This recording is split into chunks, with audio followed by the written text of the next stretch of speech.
friends, and thank you for joining us for another episode of Fort Worth Roots. You can find the Fort Worth Roots podcast on all your favorite streaming services and on social media, including YouTube, by looking up Fort Worth Roots. You can find more information about our sponsors and information on upcoming events at the end of the show. Real quick, this episode is sponsored by Roofing Solutions by Darren Houck. You can find them at roofingsolutionsHouck.com or on the phone at 817-882-6520. And don't take it from a silly podcaster. You can look them up on any platform where you might find a rating for a reputable company, and you'll see that they have a 5-star rating across the board. They're very, very highly respected, and they've been taking care of the Fort Worth Roots podcast for a very long time. Call them today, and they will give you 50% off a roofing tune-up just by mentioning the Fort Worth Roots podcast. Again, that phone number is 817-882-6520. September 23rd, we've got our big annual event. We did this last year. Thank you to every single one of you that came out to support us. We had a great turnout. We had some excellent bands on stage and a pop-up vendor market. We're going to do that all again this year. This time around, we've got Itchy Richie and the Burning Sensations, Cassandra May Lawrence, Late to the Station, and Jaybirds. And the best thing about this year is it is benefiting Cook Children's Hospital. Come out, enjoy a tasty burger or something else off the menu. 5% of everything that you purchase off the food menu goes back to the charity. And we inked a deal with Nicole Dawson from State Farm right up the street from Pouring Glory, where this takes place. Every single one of you that gives her a chance to provide you with a quote, she will donate an additional $10 to the charity. So come out, have some fun, support a good cause, and take a picture with us. It's from 11 to 6. Again, that's September 23rd out at Pouring Glory. All that information will be in the show notes. You didn't have to write that down. This is an episode we've been trying to get done for a very long time. I know you've heard me say that before. It seems to be a recurring thing, but me and this person have been hanging out for over a year now. She is responsible for bringing Fort Worth Roots podcast into the fold with the local podcast scene. Got us invited to a very prestigious event with Visit Fort Worth a little bit ago, a few months back, and just continues to promote live local shows, the podcast scene, and is just a real big team player for the city of Fort Worth. Please give it up for our friend and the host of Corks in Cowtown podcast, Robyn Risenhoover, and let's start the show!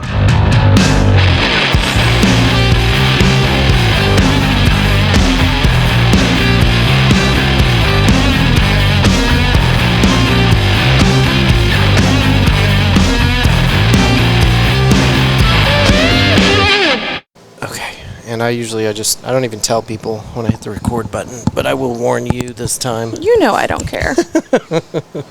So you just came from Nexum. You're over there with Paul. Were you recording another episode for Corks and Cowtown? I was. We recorded with the Rap podcast, the RAP podcast. RAP. I want to reach out to those guys. They're awesome. They're up and coming, right? That's the new hot I was like, thing. They're so cool. I was like, I love them. We had I started talking about music then more, and I was like, wait, we need to reel it back. That's their genre. Yeah. So yeah, the struggle's real. So they were already kind of on my radar. There's a lot of little bitty podcasts out there that are springing up, and yeah, there's too many to keep up with. No, that's truly the thing. Yeah. So I really didn't. Sorry guys, I didn't give them the time of day there in the beginning, and then one day I was out at TX.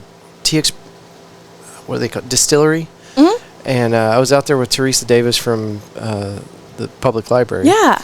And what did we do? There was some kind of baseball thing. I can't remember. Anyway, okay. I'm sitting there, and I get a message from RAP Podcast. They said, hey, somebody stole your shit.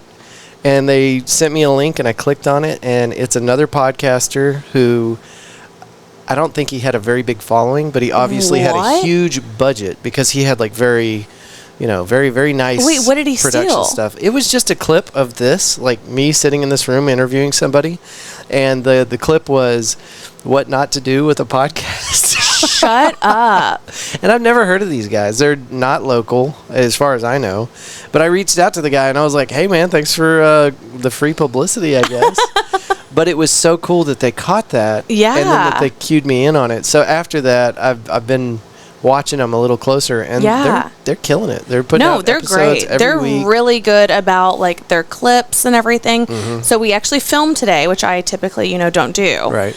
And so I was like, let's try it on this one and we'll see what happens. So y'all did film. So we did film today. Okay. So we'll see what happens. I'm going to that's Paul's genre, I was like, I let Paul do Paul things. Yeah. And I just talk. Anything Paul does is gold. So. Exactly. I'm just like, you do you. I'm not going to ask a lot of questions. Yeah.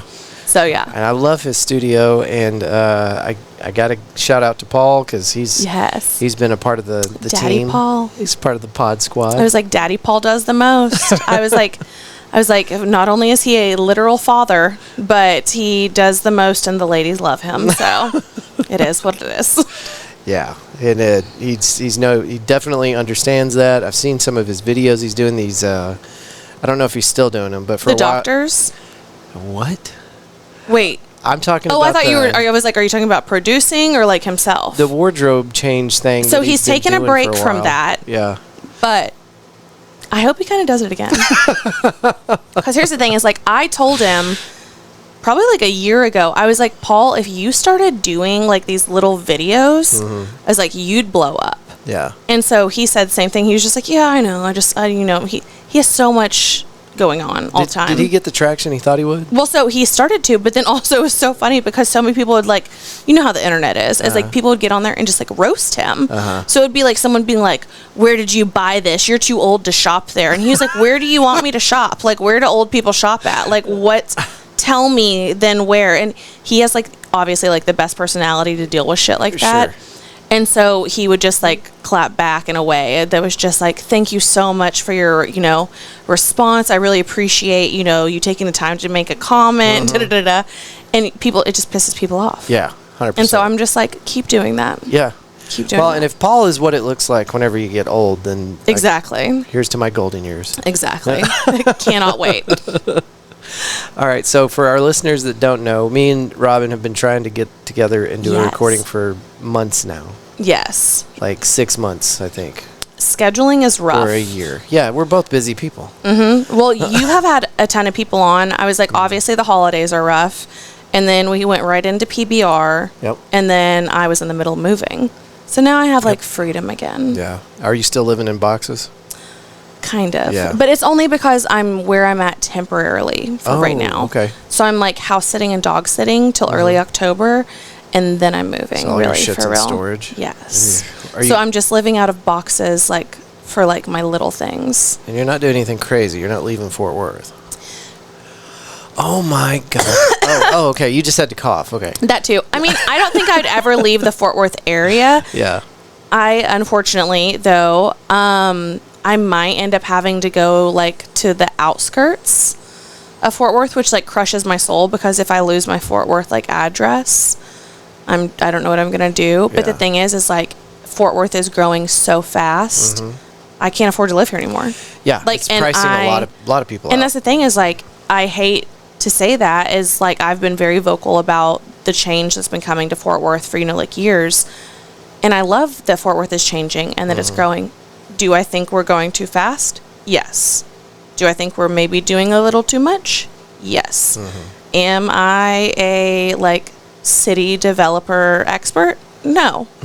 But I think that it's also all common things that you see with places, and hearing us being compared to like LA and stuff, I'm like, do you see what's going on in LA right now? We don't need to be compared to that. Now, why are people comparing us to LA? Is it because the rodeo's here now? Because wasn't the rodeo in LA before that? I mean, no. We've always had rodeo. No. The, oh, God, help me out here. It's the national big... So you're thinking about Vegas. Okay. Yeah. All right. I was like, NFR. Yes. So, yeah. I was like, the National Finals rodeo is in... is in Las Vegas every December. Okay. And so we did have that here during COVID. Right. And then now PBR has the teams events here and the world finals, not national finals. Okay. So that's not a connection to LA. What is the connection to LA? I have no idea. That doesn't make sense to me. I don't care who you're comparing us to. I don't think we need to be growing as fast as we are because, like you've said, is like, first of all, people aren't able to obviously afford to live where they've lived forever. You're getting priced out of things. Is it awesome that we're getting all this like cool stuff and whatever? Yeah, but what's it mean if no one can afford to live here that's lived here all their life? And the people that have chosen to stay in Fort Worth are not here because we want those big things here. Yeah. We're here because we love Fort Worth for what it is. Exactly. And it's to no one's benefit that all this stuff is happening. I mean, economic growth is great because you look at smaller towns that, you know, they were hit during the oil boom or something, and they got all these big buildings, and now they're unoccupied. And I think it's just one of those things that obviously, like, growing up, you learn about, like, economics in, like, a very small little bubble. And then the older you get, all of a sudden you start talking about politics and weather and, like, you know, what your city, like, your property taxes are. yeah. And it just happens one day. And the thing is you're just like, how did we get here? Because same thing as, like, so Crestwood here in Fort Worth is an area that I rented a home in, and I absolutely loved it. It was a little 2-bedroom, 1-bath. Like, had a little pool in the back, like, tiny little pool. But, like, I just absolutely loved it. And I would talk to the neighbors and people that have lived there forever, and they were like, I bought my home for, like, $30,000. Yeah. And do you know what, like, my old, like, so whenever I moved out of that, they actually ended up offering to sell it to me. Yeah. Because they, like, had put some work into it, and they were like, we want someone that's actually going to appreciate it. And I was like, if I had the money right now, I would, but I don't. And I was on the road traveling so much, and so I think they ended up selling the home $350. I think it was $375 Yeah. for a 2-bedroom, 1-bath. Yeah. And I was like, but then the thing is everyone that I talked to in the neighborhood, they were like, we're people that have lived there their entire lives were having to move out of their home that's paid off because the property taxes. Yeah. And I'm like, this, like, someone make it make sense. Like, make it make sense, because, like, that does not seem fair to me at all. Our entire world is changing, and definitely here in Fort Worth, I feel like we're getting kind of the business end of it, because we're used to things being a lot cheaper here than they are nationally, and very quickly we're starting to catch up with the national averages. Yeah. And I know several musician friends that are in the middle of trying to figure out what the fuck they're going to do. Yeah. Because it's gotten so expensive. Well, the people that built this, the artistic side of our community can't afford to stay in the very place that they helped make. Well, that's the thing, is, like, you have to end up asking yourself, I feel like, is this the goal? Because who's really profiting off of any of this? The city, I guess. But, like, that's the thing, is, so then it, like, goes into, you know, like, such a deeper thing of, like, well, who are we supporting? Like, whatever. And people there's just so much, like, volatility to it. I don't also, know, once how you put the deep brakes dive, on it, right? How do you? I have no idea. I wish I knew the answer. Because everybody involved with the thing that fuels that mechanism, whether it's real estate or the city trying to get more taxes out of people so that they can increase their paychecks or improve roads or put more money into schools, everybody is actively trying to make more money. So the end user, the residents, are the ones that have to pay the price, very literally. So I don't know. It's just, it sucks. It's the way it goes, though. I know. It's just, like, one of those things is, like, but I also, at the same time, I'm, like, really convinced I'm ready to be, like, a doomsday prepper. Yeah. 100%. And just live in the middle of nowhere. There you go. Yeah. So, who knows what's going to happen. Even property in Terlingua has gone up, though. You know where Terlingua is? Yeah. So, like, whenever Terlingua first hit my radar about 3.5 years ago when I started the show, and I started looking at property out there, just dicking around on what's the app you use? Realtor.com? That or Zillow? That's it. Okay, so I'm out there, like, looking around at different plots in Terlingua, and you could get an acre of land for $800.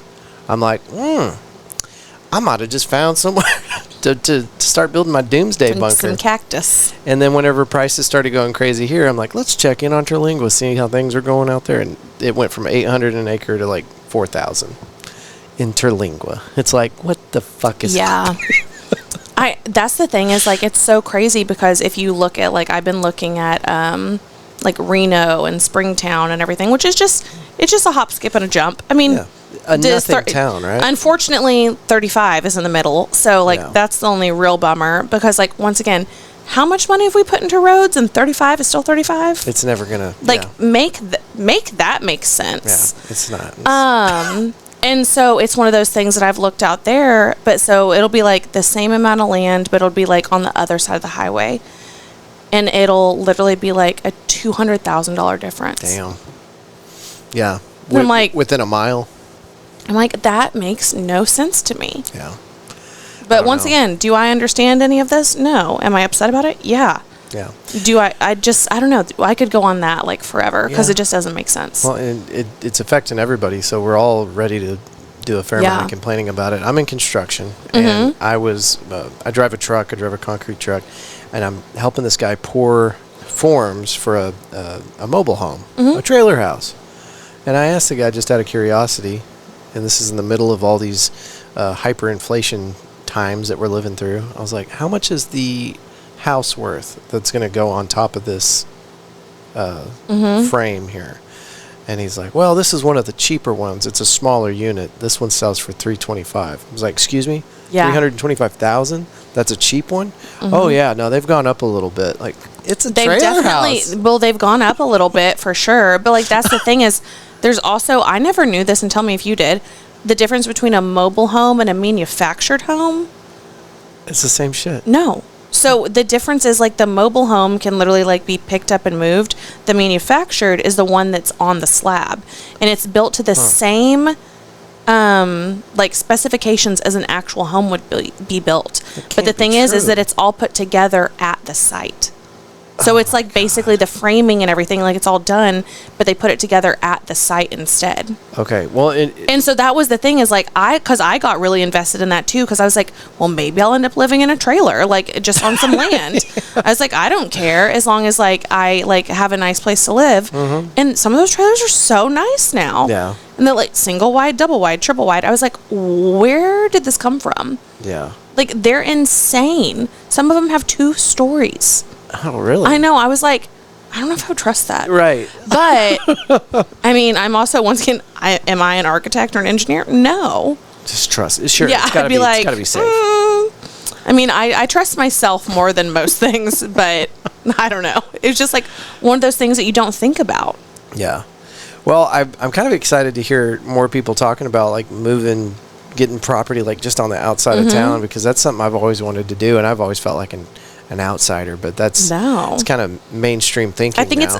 that's the thing is like it sucks because it's almost like being forced, but it's 100% like being forced. I had an apartment down in the West 7th area, right there across from Rodeo Goat. Yep. And it was a nice little 1-bedroom, but it was multi-level. There were 4 levels to my 1-bedroom apartment. You walked in on the bottom level and you parked underneath your kitchen. And so the second level was the kitchen and the living room. The third level was the bedroom and the bath. And then the 4th level was a terrace. And you go up there, you had all your patio furniture, and you had a great view of downtown Fort Worth. $1,500.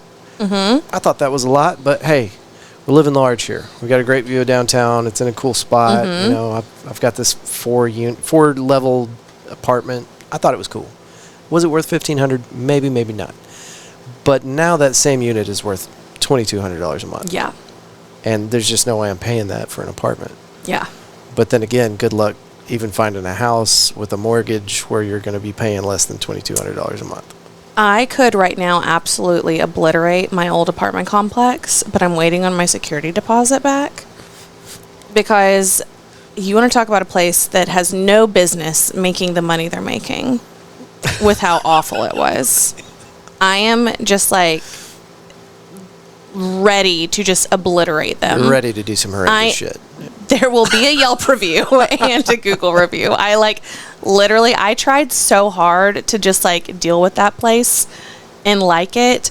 And anytime I had an issue, I'd be like, hey, this is going on. Whether it was a full-blown car being stolen out of the garage.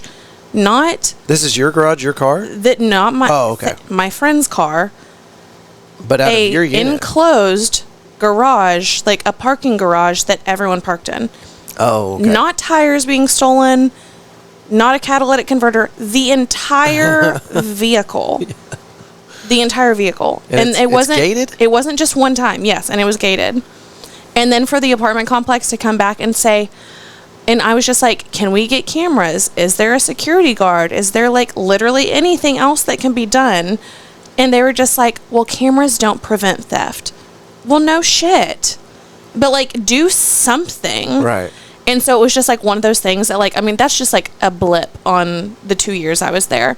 And I obviously kept everything in writing. And I was like, okay, I'm just always going to send them like a text or like an email. And I would tag the manager, the leasing manager, and then the general email. So 3 people got it every single time.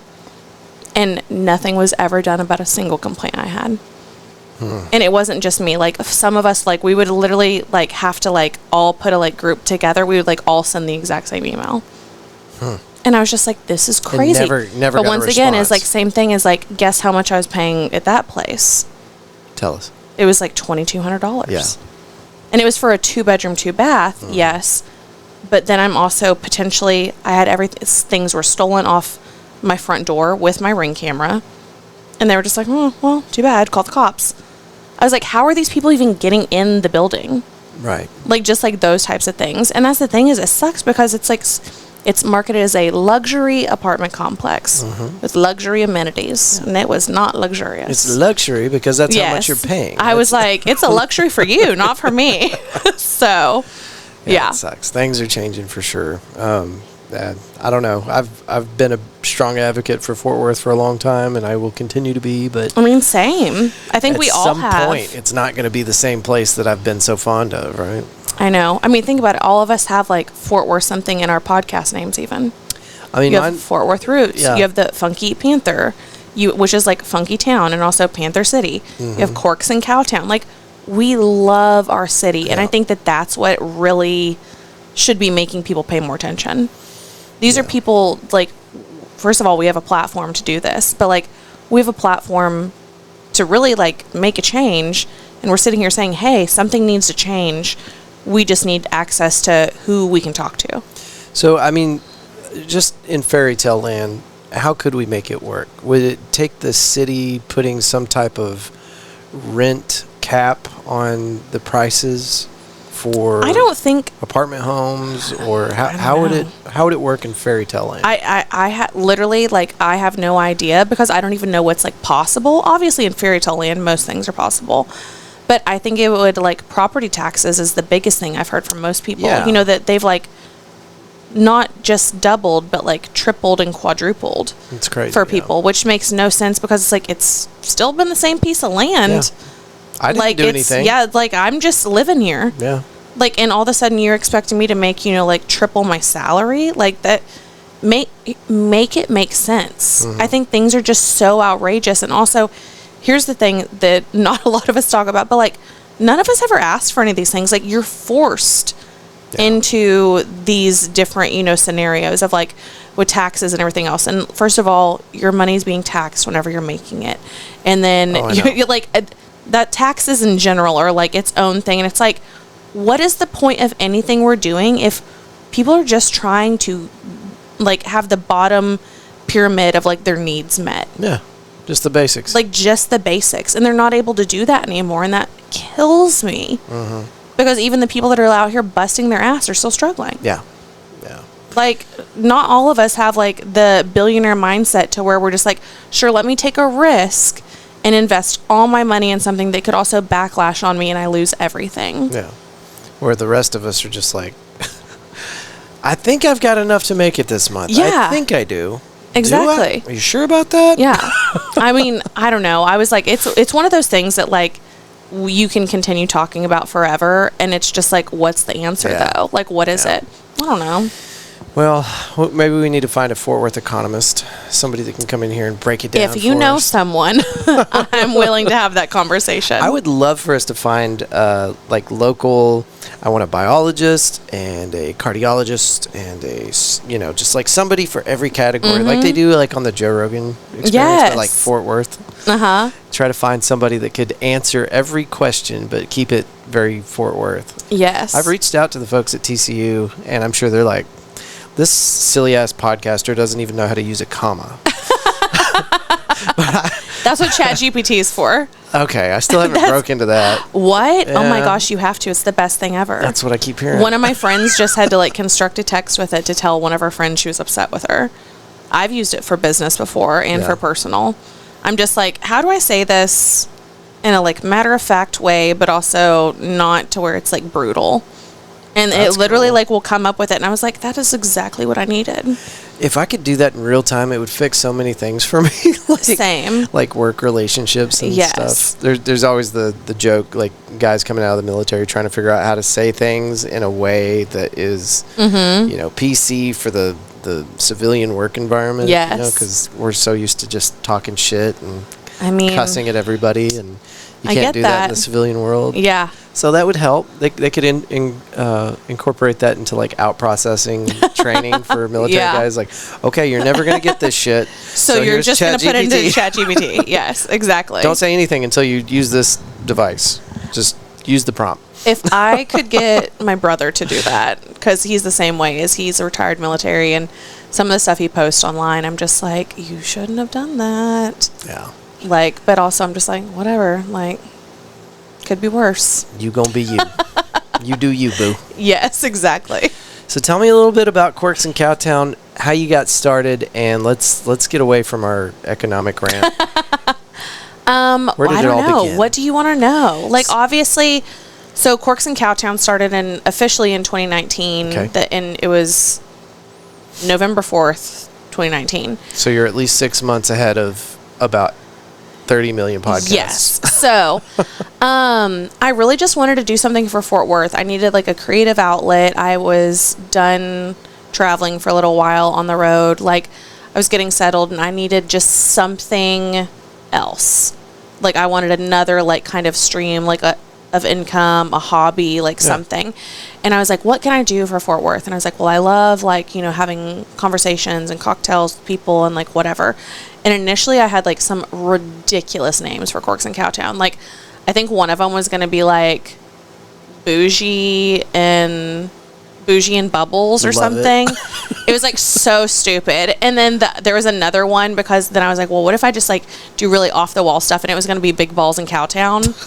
And what else? There was like 5 other things too. I did the same thing. I mean, you just kind of, you don't, I mean, how do you come up with a name for a podcast? Well, exactly. And so I was just like, it needs to be like something. And so I was actually at, it's now the Magnolia Wine Bar, and I was talking to a guy that I literally couldn't tell you his name. Like, it was the first time I'd ever met him. I was like trying to come up with like different names and like whatnot. And I started talking to him, and he's like, well, it needs something that can at least flow. And so I was like, okay. And I was like, I really want to use like probably Cowtown in it. And I was like, something with alcohol. Yeah. And I was like, and then also like, I want to have conversations with people over a cocktail.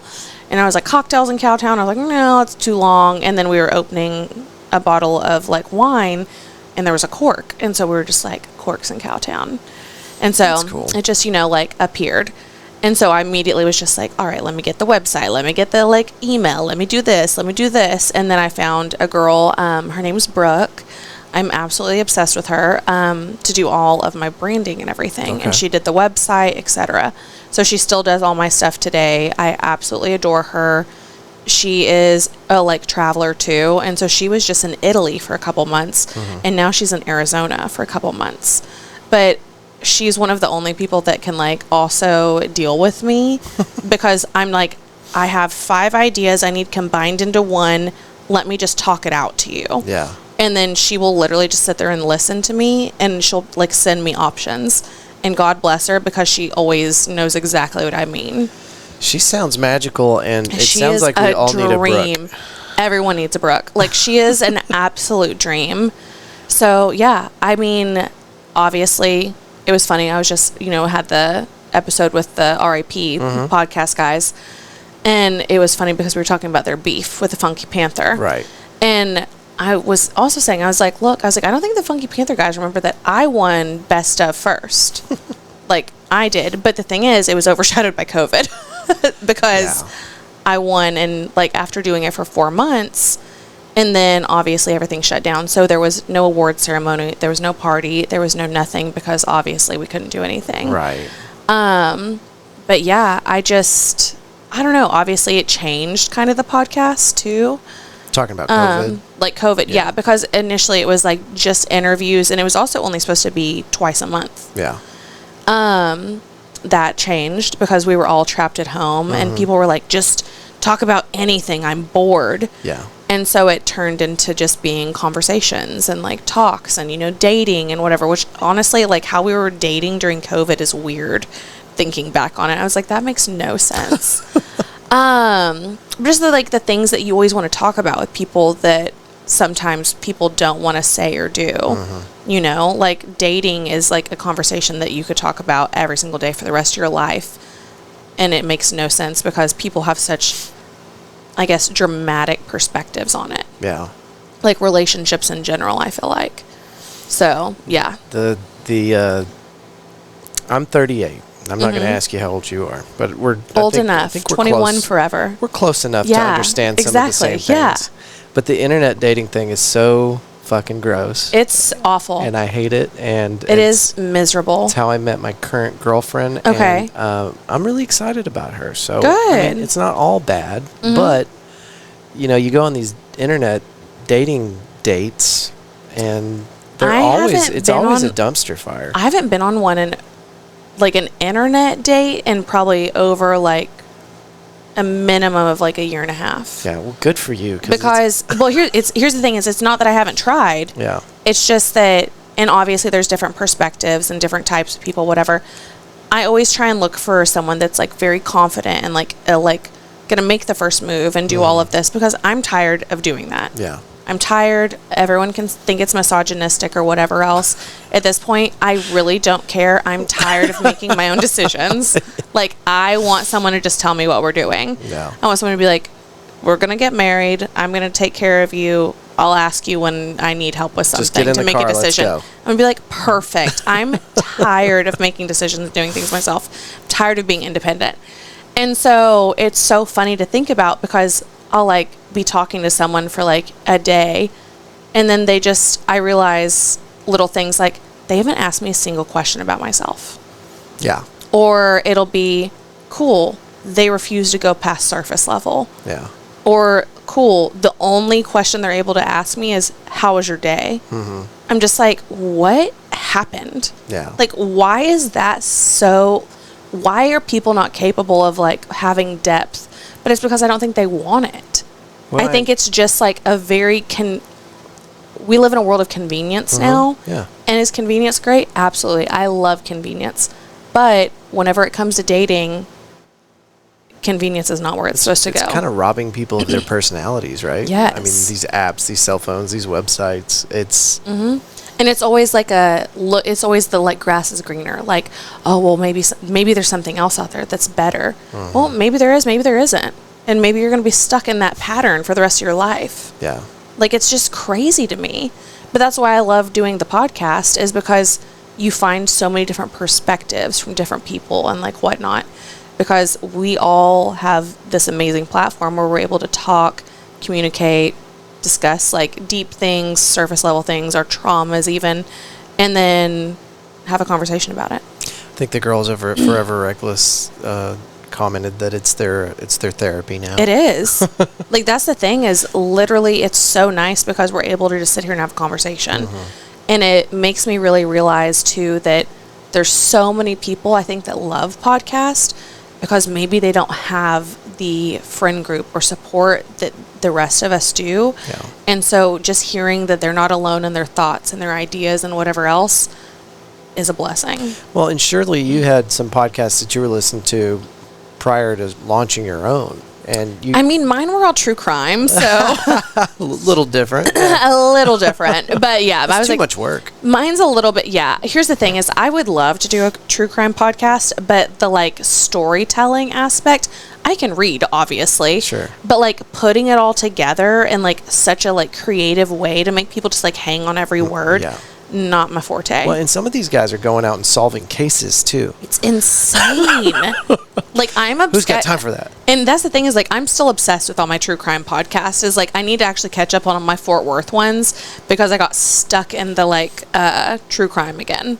Yeah. So Sword and Scale is like my absolute favorite. What's it called? Sword and Scale. And they're local? No. Oh, okay. No. I was like, I don't even remember the name of the guy, but he's like huge. And their thing is showing you that the worst monsters are real. Mm-hmm. And then they have another one called Sword and Scale Nightmares that are little 30-minute episodes. And it's true crime before bedtime. No. Oh, I love it. I know I shouldn't, but I do. Well, 30-minute episode. That's Yeah. good. That's good for everybody. It's fine. Yeah. So, yeah. But, I mean, they definitely do, is because I think people just kind of, in a sense, need a reality check of the world isn't all perfect and hunky-dory and nice. But then at the same time, I'm like, I would also love to live in an ignorant bubble where I think everything is okay. Yeah. Well, it's like a true battle. And if you look at the statistics, and I don't know if this is still true, but a year or two ago this was true. Violent crime has been on a decline since like the 90s. Like we've actually been doing better with any category, whether it's, person on person or police brutality or anything that you want to focus on individually. Violent crime has gone down drastically since the 90s. Really? This was the case up until about 2 or 3 years ago, and I don't know. I don't know. I don't know what it is now. Yeah. But there for a while, we were doing really good, and you couldn't tell that by listening to the news or, the social media stories that come out. It looks like the world's just falling apart. Yeah. But in many different regards, we've been doing much, much better as history progresses as far as some of that stuff is So here's the considered. thing, though, is, and I'm sure you'll agree, is like all of those things can be true, but like you said, it's all that's being shown to you. Yeah. Is the negativity, Nonstop. not the happy things, not the good positive stories. Yeah, right. So what do people think is true? Yeah. There's a social media person. She's on TikTok and Instagram, but she tells the news, and she's been invited to the White House to be a Oh, correspondent. the under the table? Yes. And she does Banana Shirt Thursdays or something where Yeah. she just talks about good stuff. And I think that's so important for our people that we get our Well, that's news like, from. did you ever watch, or I guess not watch, follow, it's like Tank Good News or something? I don't think so. It's on like, oh man, hold on, let me look. It's going to drive me nuts. I really kind of stay away from that stuff, but Under the Desk News has been one of my favorite media sources for a couple of years now. I love all the content. And Well, so it's Tank Sinatra. So Okay. he always did like memes and things, but then he started Tank's Good News. Okay. So then it was all just happy, positive things he would post on social media. And I was like, I think that's so important because at least obviously with my Instagram, I try and keep it a little bit more real because it's like my friends, it's people my age mostly, like, but then my Facebook is more like professional, family, etc. And so I only on Facebook post positive things. Yeah. I will post real things on Instagram. Now, is that the best course of action potentially?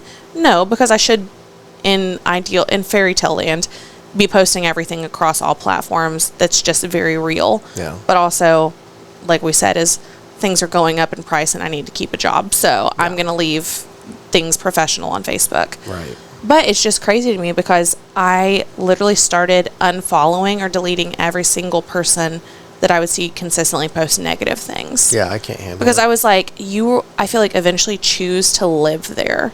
Like you can choose, like I could be having the worst day ever and it is my job, I feel like, to pull myself out of it. Yeah, 100%. And like, there's days that I can't, and there's days that I need help, and there's days that I might just have to be alone for the day and not talk to anyone, and that's fine.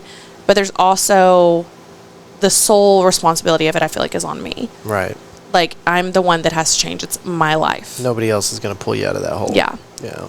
So we got to 2020, COVID, and your show has been taking a turn towards a lot of conversation about dating and just social behavior and things like that. About a year after that, would you say, is whenever you had another massive rebranding for Corks and Cowtown? I did. I ended up having to let my co-host go. Right. So some information came out that was not ideal about someone that I wanted to be in any type of business with. And so you took a little hiatus. Took a little Kinda break. regrouped. Had to kind of, I feel like anytime something like that happens, you kind of have to take a step back. Because I was like, should I even be doing this? Yeah. You know, like, what am I supposed to do? Sure, and this was a friend of yours, so This is someone I considered like a brother. you're reevaluating a lot. Because I think regardless of anything, like, I still want the best for that person, but it just sucks because I'm one of those people that I feel like whenever I meet someone, I'll, like, let you in immediately, and I expect who you're showing me to be truly who you are. Unfortunately, that's not true. 90% of the time, Yeah. that's bullshit. I was like, and it's been a hard lesson to learn, and I unfortunately end up trusting my gut, and whenever things are shown to you, I feel like you always should. Some things very slowly over the course of probably a year started happening. Yeah. And I started mentioning things to a very select group of people. Yeah. And I was like, am I crazy? Yeah. Like, why does this just feel so off? Like, something is wrong. I can't put my finger on it, but I never had proof of anything. Yeah. And then a couple other people had some things happen. And then things just kind of blew up, and a lot of information all came out at once, but it really kind of crushed me because all of my intuition was right. Yeah. Well, and you kind of walk that razor edge too. Like, you don't want to overreact. You don't want to point a finger at somebody, and you certainly don't want to be labeled as the crazy person. No. Well, but also, like, I'm not really a big fan of, like, cancel culture. Do I think there's some people that absolutely deserve it? Yeah. But it's one of those things that I do believe people are capable of change. Do I think most people end up changing? No. Yeah. But people are still capable of it. And maybe it's going to be, you know, like, at the very end that they change. But I just could not, especially as a female, with some of the stuff that was presented, in good conscience, continue a friendship, relationship, anything. Yeah. So. Totally understand that. So whenever you came back off your hiatus, obviously the absence of that person, but what else about your show had kind of changed, and is it kind of where you're at today with your show? I mean, I think that Corks and Cowtown is always changing. Like, I kind of like the fact that it's different all the time. I like to keep things unscripted. I like to keep things unedited. Obviously, the biggest change is that now I record at the studio with Paul at Nexum. And when did you start doing that?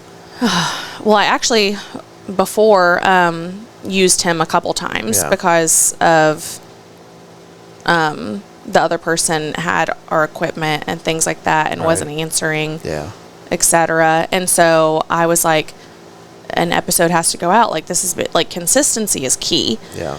And so... Is that how you met Paul, or did you already know Paul? No, I actually... I met Paul whenever I was recording another podcast with a friend, and he was her producer. And he had this tiny little studio, and... Okay. Yeah, I was like... It was like his old... Yeah, it was like before Nexum.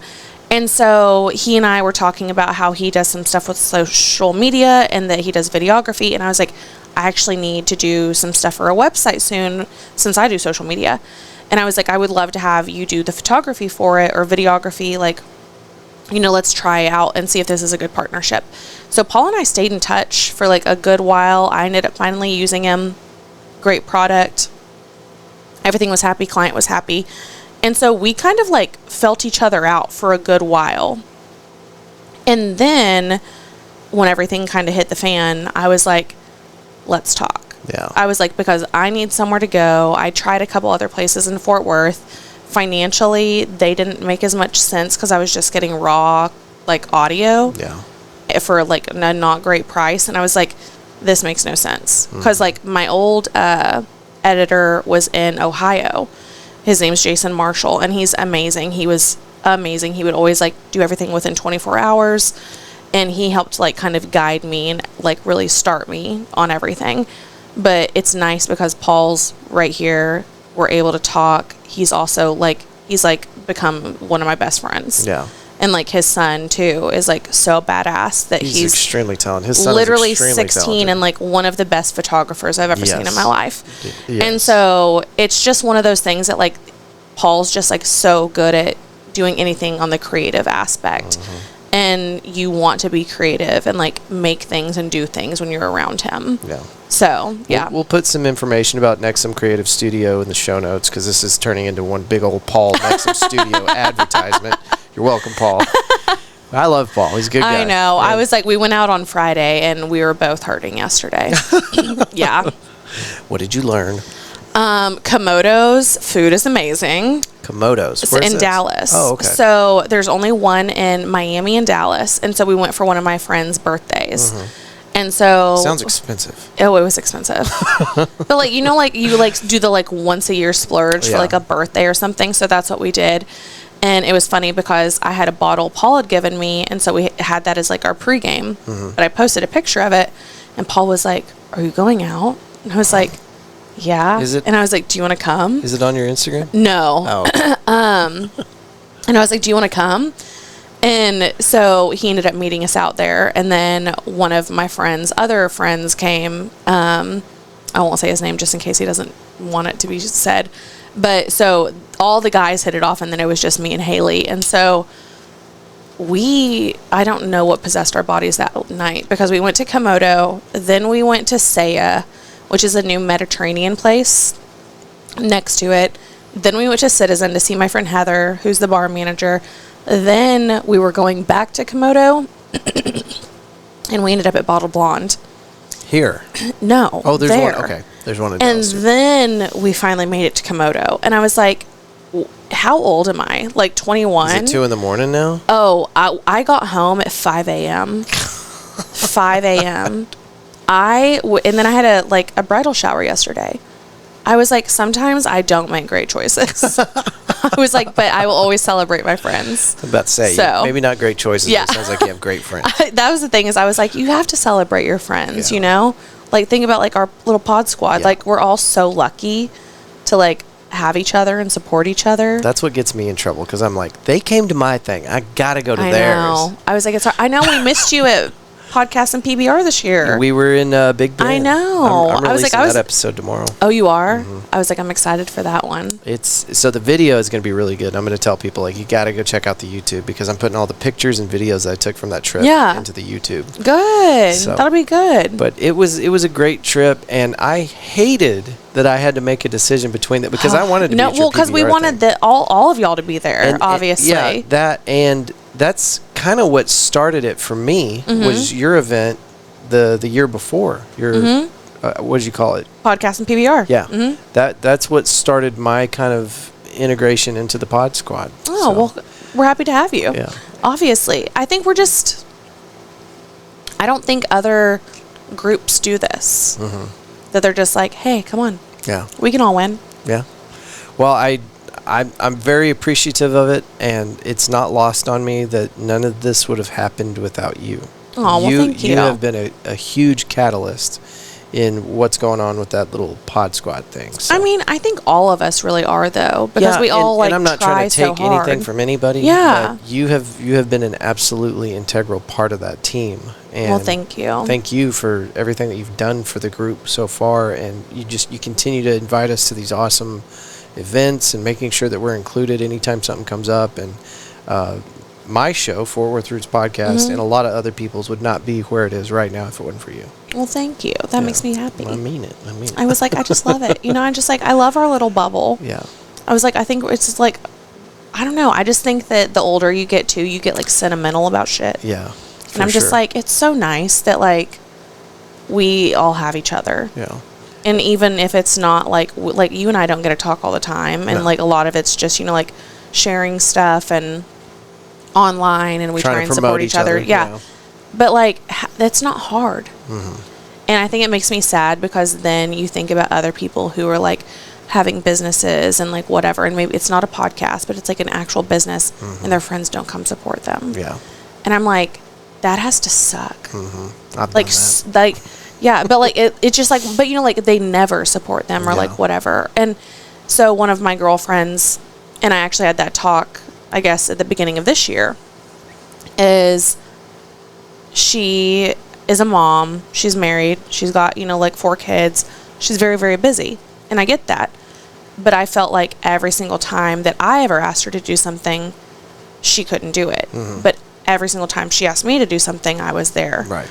Even though I also am busy, just in different ways. And so she sent me like something, and I was just like, it just rubbed me the wrong way. And it was probably because I was in my feelings, is that I took it a different way than what she meant. She was like, that's not how I meant that at all. She was like, I meant it as like, hey, I'm sorry that, we're in these two different places in life. Like, I obviously still love you and want to be there for you. Yeah. And I just kind of asked her, I was like, when was the last time you came to something of mine? Yeah. I was like, I said, have you ever listened to the podcast? I said, have you ever just shared it and not listened? And she was like, you know what? She was like, I never thought about that. She was like, I am so sorry. Yeah. But like, all it took was a conversation. Yeah. And like, now all the time she's like, how can I make sure that I'm supporting you as a friend too? Yeah. And it's really wild too, because I don't understand the mental block that occurs. You've got these really good lifelong friends, and then you pour your heart and soul into something, and then you turn around and you show them what you did. Yeah. And you get either no response or a less than what you would consider a par response. Yeah. And it really fucks you up. It because you spent does. so much, and you're sharing this with somebody that you care about, right? And it happens all the time. I had a landscape design company before I started the podcast, and that was one of those things where I was just out on my own. And the people that I trusted and cared about the most couldn't have given a shit less. Which I don't totally blame them, because what are they supposed to do? Yeah. But at the same time, could you just, share something for me? Yeah. I'm out here trying to make this thing work. Well, that's the thing, all by is like, myself. it ends up being like strangers Yeah. that are the ones that are like supportive and stuff. Which And I'm is just so like, wild. Yeah. make it make sense. Like, that's crazy to me. Like, it's crazy talk. But here's the thing is, like, I've had a friend that did that to me too, is she straight up told me, she was like, hey, I don't think you're like, she never once like said like, hey, you're not being a very good friend right now. But she was like, I was going through all of this and like, you were nowhere to be found. And I was like, if you just told me that you needed me, but at the same time, I was like, I should have been more observant to what was going on. Yeah. Like, we can all do better. Sure. But it's also one of those things that like some of us like need to just like have that little gentle reminder to be like, hey, I'm kind of struggling right now. Like, if you could just check on me like once a week. Yeah. Like, if I ever go silent, like, there's probably a reason why. Yeah. Like, I try and post something probably like once a day at least on like social media, and definitely probably at least weekly. So if I all of a sudden went dark for like a week, someone should probably be like, what's going on? Right. Like, that's not normal behavior. Sure. I mean, if I was ever kidnapped, you definitely know.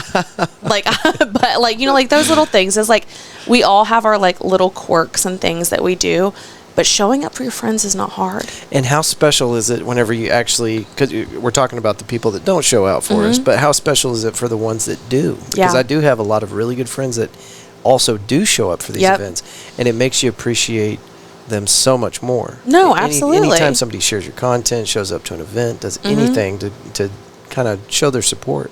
Well, it's just like engagement, especially, we're all on our phones all the time. Yeah. This is one of the things, goes back to like the dating beef too I have, is like there was a guy that he would respond, like he would text me first thing in the morning, and then he would literally not respond till the next day and the next morning. And I was like, what is what's going on here? And he's like, I'm just really busy. I was like, no one is that busy. Yeah. Like, you do not run a like $1 million company. There are I was like, you choose when you're going to make time for 100%, people. 100%. And it's just one of those things that goes back to, it's hard, and sometimes you can't show up for everyone for everything. Like, one of my friend that I was talking about, she was in Fort Worth yesterday having lunch, and she was like, is there any way you can come meet me? And I was like, I literally have a bridal shower, like the same time, everything. Like, obviously this has been on the books for like over a month. I was like, I can't come. And it just sucks because I'm like, you're right there. Yeah. Like, I would love to see you, but I can't. I have friends that they'll, to anybody that lives outside of DFW, Fort Worth and Dallas is the same place. Yes. I don't know why. I don't know how that's possible, but it's a true Even though they're like an hour apart. So I'll have friends that'll be, hey, I'm going to be in Dallas tomorrow. I'll be in Dallas. Not, hey, in 2 weeks, I'm going to be on the other side of the Metroplex. But they'll message me, I'm going to be in Dallas tomorrow. And okay, that's great. Are you going to be in Albuquerque on Tuesday? I mean, it doesn't. I can't help. I don't know. I'm busy.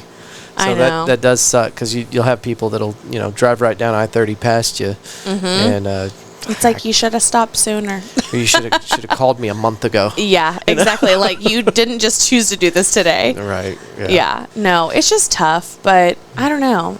Like, I think it shows you when to be, like, more thankful, and also it teaches you that we're all still learning and growing and changing, and that we have to evolve. And nobody gets it 100% right all the time, and so we have to exercise a little bit of grace, too, and try not to get upset every time somebody acts in a way that we don't think is exceptional. It's hard. I was like, I'll be one of the first ones to say it. I was like, sometimes I was like, I'm very, I don't want to say emotional, because women always get labeled as like, oh, you're so emotional.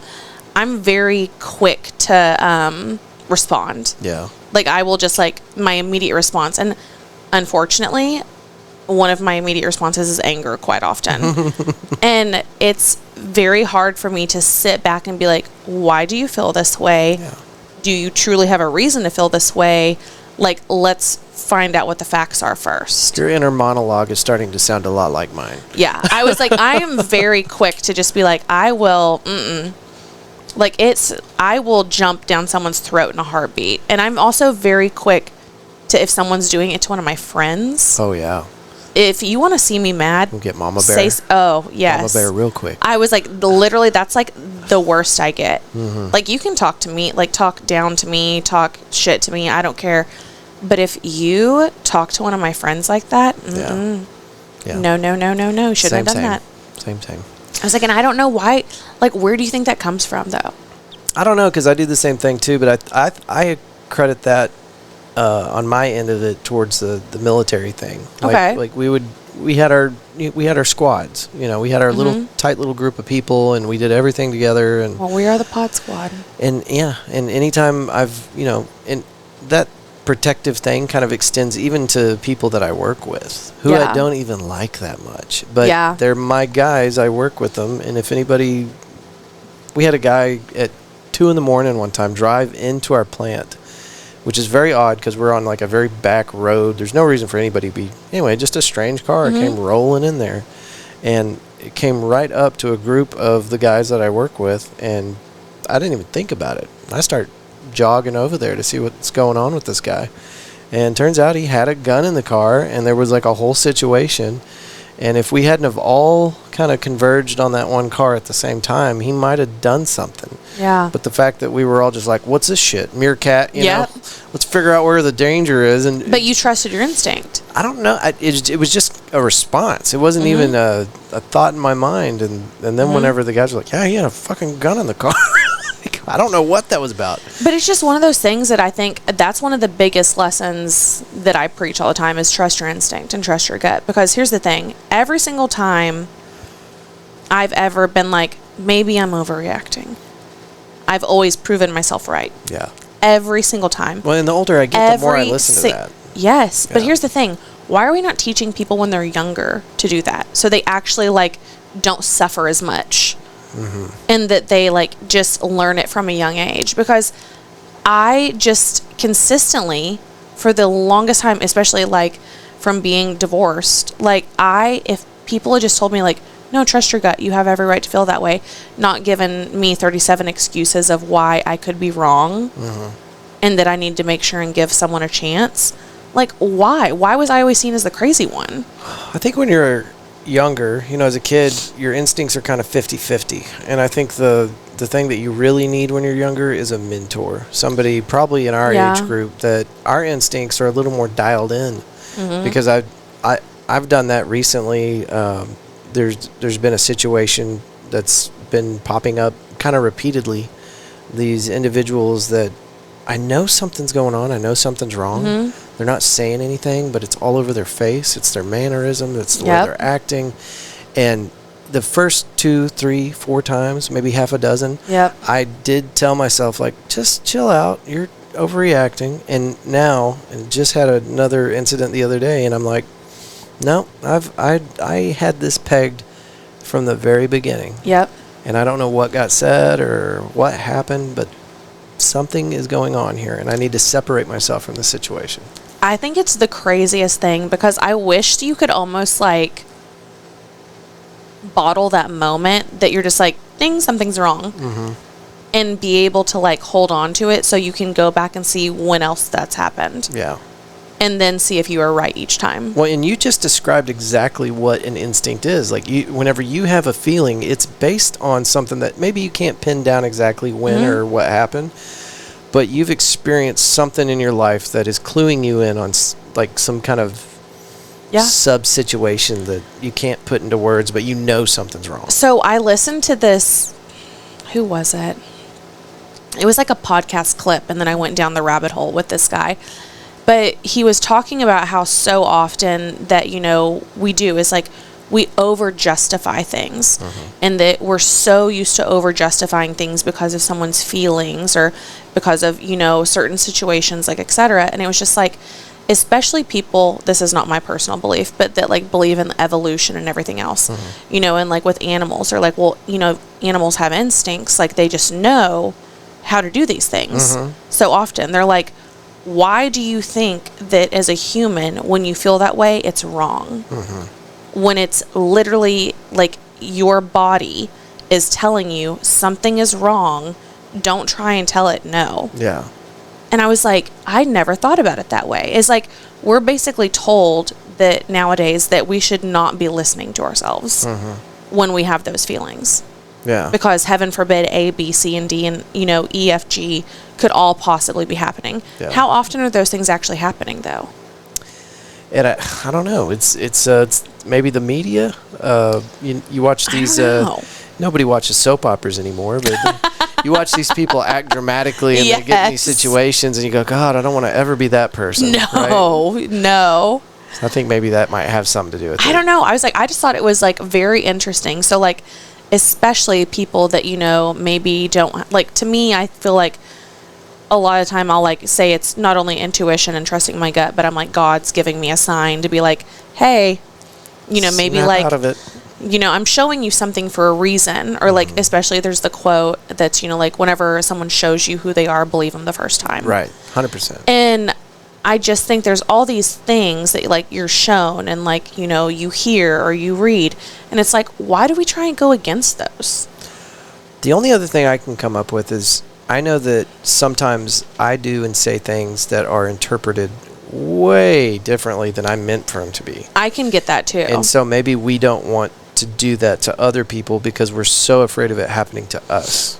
Maybe that's got something to do with it. Because I've said and done things in the past that have gotten very blown out of proportion. People have gotten the entirely opposite idea of what I was trying to communicate.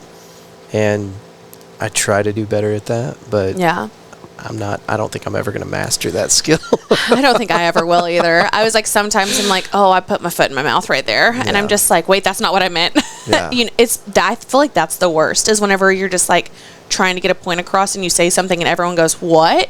And you're like, that's not what I meant. Like, I would love it as much as like I am terrified of science. I would love it if someone could just like put something in my brain, because it all makes sense up here. And I'm like, how do I get it to come out the right way? GPT. I know, exactly. I was like, I need it to like, this is what I'm trying to say. Just like we look, full circle. That's what we started with. For sure.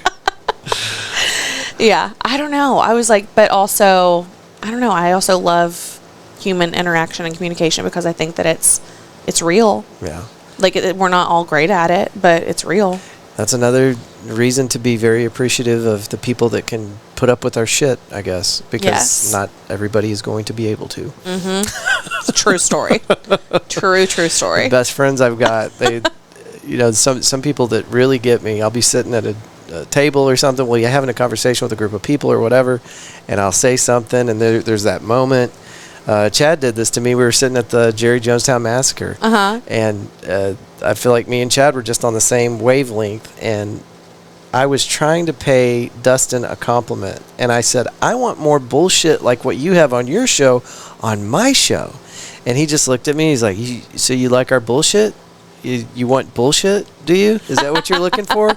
And Chad looked at me, and I immediately looked at Chad like, save me. And Chad was like, what he meant was he really appreciates like some of the content of your show. And I was like, yes. Oh, okay, I used the wrong word. I was like, hold on.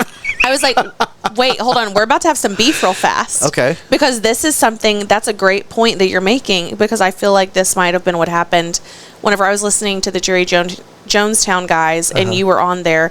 It was after the annual meeting when we all went to go to Rabbit Hole. And I was on their show? Yeah, you were on their show afterwards. Okay. But you were on their show afterwards, and it was whenever you brought up Joe Tease.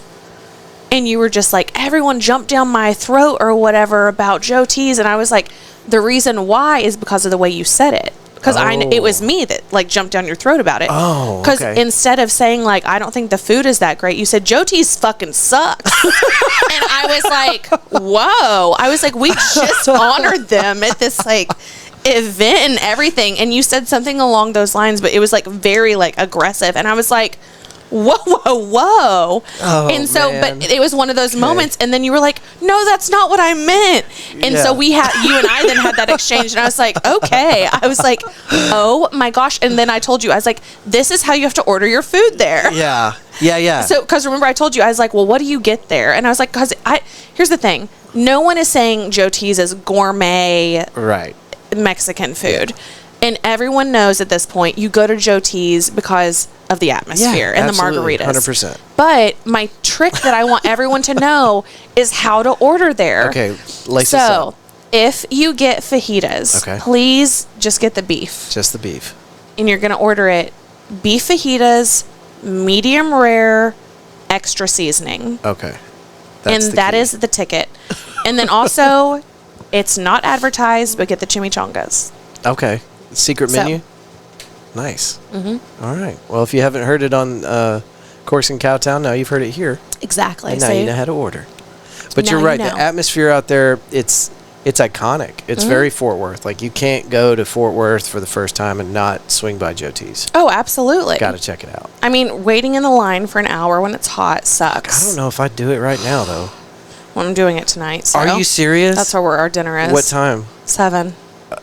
Yeah, I know. That's why I was kind of hoping it would rain earlier. I was like, it'll be fine. Oh, it rained a little bit. I was on the motorcycle this morning. I had the Roadcaster strapped to the bike and everything. Oh my gosh, coming that's terrifying. From Weatherford, and it just started pouring on me. Wait, you're in Weatherford? My girlfriend is in Weatherford. Oh, okay. Yeah, and so I was in Weatherford. I was gonna say. Oh wait, that's right, because I told you I'm in Willow Park now. Right. Yeah. Oh, I was like, okay. I forgot about that. It is very different out there. Yeah. It's financially. It's little West Texas, little dusty. It's expensive. Willow Park, yeah, unreasonably. Doesn't make sense. I was very confused. I thought it'd be the opposite. It should be. There's nothing there. Alita's like that too.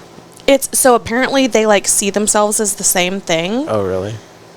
And I was like, how? You're like not.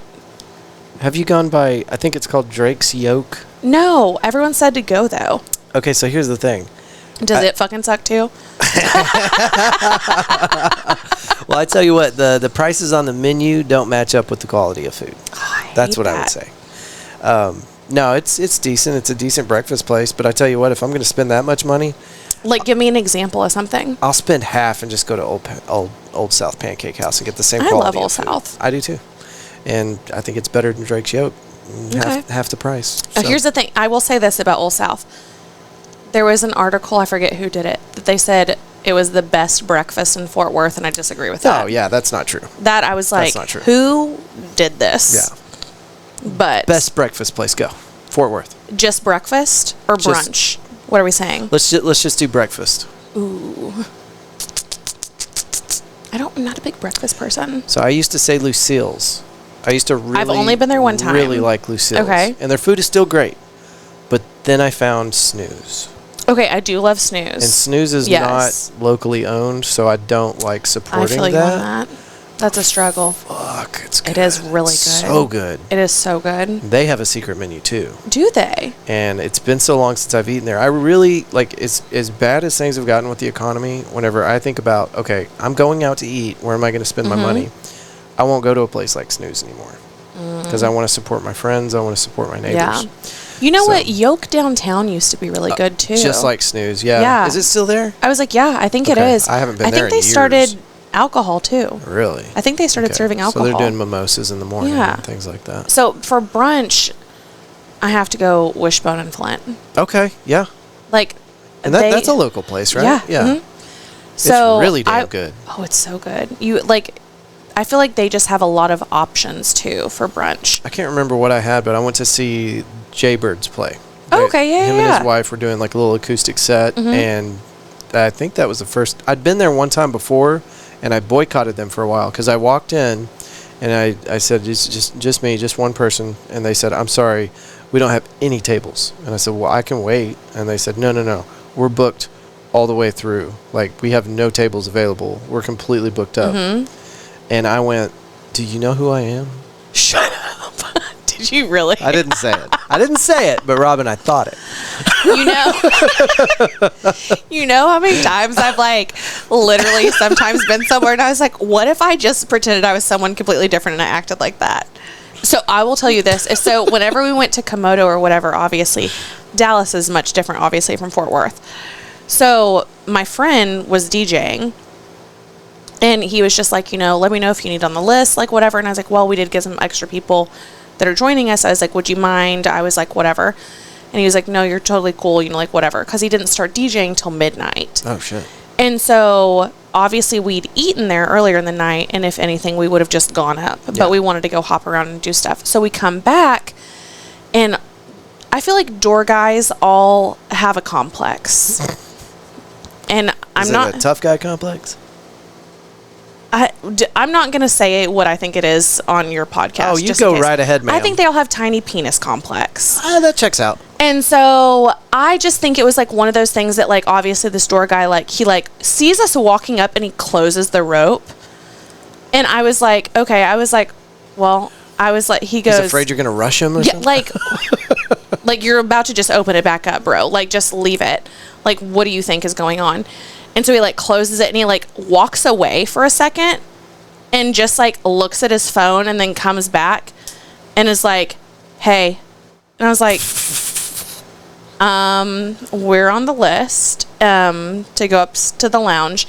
He's like, you're on the list. Let me check. What's your name? And he opens his notes app in his phone. And I was like, there's no way that's your fucking list for list. Komodo. I was like, there's no way. And he was like, you're not on here. And I was like, and I said, Jason. He goes, who's Jason? I was like, the DJ upstairs. He's literally, I said, Jason, Electrofunk. What, also, by the way, he's an amazing DJ. He's not just a DJ. He's a producer, engineer. He's just phenomenal. But it was just so funny because the store guy just he hated me the second he saw me. And I was like, sir, what is this? And he just wanted nothing to do with us. He literally in the middle of our conversation when I'm just like, well, what are you wanting to do? I was like, I said, are y'all at capacity? He goes, yeah, we're at capacity. These 3 girls obviously just walk over and they're like, can we get in? And he's like, sure. And just lets them in. And I was like, what? Just because I have guys with me? I was like, this is ridiculous. But it was one of those things where I wanted to be like, obviously he was DJing, but I wanted to be like, I know him. And I was like, I couldn't do it though, because I was like, first of all, just being that person. I was like, this guy is so stupid. And so then one of the other guys that was with us is just like, he's a Dallas guy, so he does things like this often. He's like, I'll just buy a table. And I was like, no, it's the principle of it. I know we're on there, and this is so stupid that he's being so rude for no reason. So what did y'all end up doing? And he bought a table. Oh my but here's God. But remember, they were at capacity though. They had no tables, no room, let the 3 girls in. I was like, this is dumb. Got up there. It was not at capacity by any means. Not even half of. No. Yeah. And I was just like, this is so stupid. But I totally get it, because it's one of those little things where you just want to be like, do you know? And I'm just like, my problem is I would do that and I'd be like, just kidding, I'm nobody. I'd be like, it doesn't even make sense. The closest I ever got to doing something like this, and I can't remember the name of the place. I would totally put them on blast if I could remember the name of this dump, but I shouldn't say dump because friends of mine work there. I really want to know. Well, by work there, I mean gig there. Oh, so okay. I went to go see, I'm not going to say their name because I don't want them associated with the shit talking I'm about to do. But an incredible 2-piece band is playing at this place in Weatherford. Okay. And it's in Weatherford? Yeah, I've never Okay. been into this place, and it's far before I had before I had a girlfriend in Weatherford, right? So there's no reason for me to be in Weatherford other than them. Yeah. So I call ahead to this place, and I go, hey, just calling to make sure music's on tonight, blah, blah, blah, this band. Oh, yeah, they're here. Okay, great. Do I need to make a reservation? Nope, no reservation. Great. So I get there, and I ride the bike out there. And it was like almost an hour ride out there because I was like on the other side of Fort Worth for some reason. And I get out there, I walk in, it's just going to be me. I'm here to see the band. And this lady looks at me, and she goes, it gives me the up and down with the eyes. Oh, that's the worst. And she goes, I'm sorry, we're full. And I said, no, you don't understand. I called and asked if I needed reservations, and whoever was answering the phone, and I looked at her like, probably you. Yes, exactly. Told me I didn't need reservations. So I'm going to need a table. I just drove in from Fort Worth, and I'm here to support the band. I'm going to be doing that. Yeah. It's going to happen. And she goes, I'm sorry, I don't know what you want me to tell you because we don't have any tables. Everything is reserved. And I was like, all right, well, I'm here to cover the band, take videos and take pictures. I'm with the Fort Worth Roots podcast. And I said it in kind of a boisterous way. I'm with the Fort Worth Roots podcast. I am the Fort Worth Roots podcast. And I'm required to be here for this band. So you get your manager, you do whatever you got to do because I have to be in here. And she was like, let me see what I can do. And so the manager came back over, and she's like, what's going on? Just give them a table. But like, it was so But that's the thing is, I'm just like, I feel like some people just want to pitch some shit. No, but they like should not ever be in an authority role. Right. Yeah, that's what I'm it just is, like, right? How did you get here? Who approved this? Well, I make minimum wage. And that's the thing. I'm just like, this makes no sense whatsoever. I showed up. I do not understand. But yeah, I was like, I'll never forget this guy's face, like for at least a month, because I was so mad just staring at him, and I was like, you're just lying to my face, and it's pissing me off more and more by the second. Don't be a dick, folks. Well, because the other guy was just sitting back there just doing nothing, waiting to open the door, and I was like, you don't want to like have a conversation and be like, hey, you're overreacting. Yeah. Like, you're definitely being that guy right now.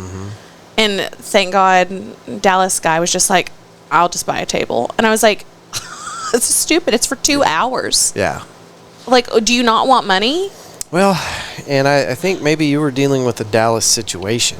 And maybe I was dealing with a Weatherford situation. But that's why I stay my ass in Fort Worth. Exactly. But that's the thing is, that's why it's scary to think about leaving Fort Worth. It's just like Fort Worth turning into that. I would not be okay. That's what I'm afraid of, I think. The one place in Fort Worth that was like that is closed now. And I know who you're talking about. Tell me. Varsity? Yes. Yeah. Oh, that's awesome. I was like, I know exactly what you're talking about. Yeah. It was me, and at the time I had my own business, and the other 4 or 5 guys that were with me, they all had their own businesses. And we walk up to the door, I'm wearing a polo and jeans. Nothing, I look like a just typical dad, right? And the guy IDs me, I walk through, whatever, and the guy right behind me, he's like, sorry, I cannot let you in wearing that. And I turn around, I look at him, and I go, he's wearing the same fucking thing I'm wearing. What's the problem? They said, well, you can leave too. Okay, we will. We're all leaving right now. By the way, we all own our own businesses, and we were coming to spend money here. What is happening? But that's the thing is, like, I feel like eventually you get to a point where it's just like, cool, I will not support you. Yeah, and I never went back. No. And guess what? You're fucking closed now, Varsity. Did you see that they want to try and reopen and they want to go country? The city's blocking them, right? Yeah, the city's like, nah, we're good. Good job, Fort Worth. Yeah. There's one we got right. So, yeah, there's one that's right. I was like, I'm very confused because here's the thing is, like, Riot Room's doing great. Have not been to Riot Room. I was like, it's great. Where's I was like, I love it. It's in 7th. Okay. So it's the old, it was initially a wine bar, and then it was like right there on the corner. Punch Bowl, which I literally went in there one time and I said, this is not going to last. 88 days. Punch Bowl lasted 88 days. I literally walked in there one time and I even told them, I said, this is not going to last. Here's my thing here's another theory I have. So businesses that are Fort Worth based can go to Dallas and succeed. Dallas businesses cannot come to Fort Worth. I know and of succeed. 2 that have failed almost overnight. Punch Bowl was one of them, and the other one was the Deep Ellum whatever they had right down the street. And then also Dirty Bones, that was where Kona was. Okay. Yeah. So, and then also their food was actually really good. Dirty Bones? I'd been in there once. It was great. Oh, I was like, are you thinking about Stir? No, I think it was because it was a chicken wing place, right? Yeah. I did not have. I only had one flavor I liked there. Okay. So- I only went once and was Yeah, pretty impressed. but so same. But that's the thing is, so Stir was in Dallas also, and Dirty Bones was in Dallas. And they're in the same location? They both felt, but so then also, well, this is going to turn into like me bashing places in That's Fort okay. Worth, That's but Goat and Vine now, the place that in Montgomery Plaza that nothing can stay there. You know what I'm talking about? Is it that on spot? the corner? Yeah, it's that like Okay. corner of death. Yeah, yeah. That literally nothing Facing Target? can like. No, it's not facing Target. It's Oh, like okay. right on the back corner. Well, I guess it's if you, depending on the direction you're in, you might think it's facing. Yeah, I mean, it's Target. It's in the on alleyway. corner. Yes, Right. in that alleyway. And so, but I was really excited about Goat and Vine. I was just like, oh, good. I was like, this looks like really cute. It looks like they're doing good with their marketing.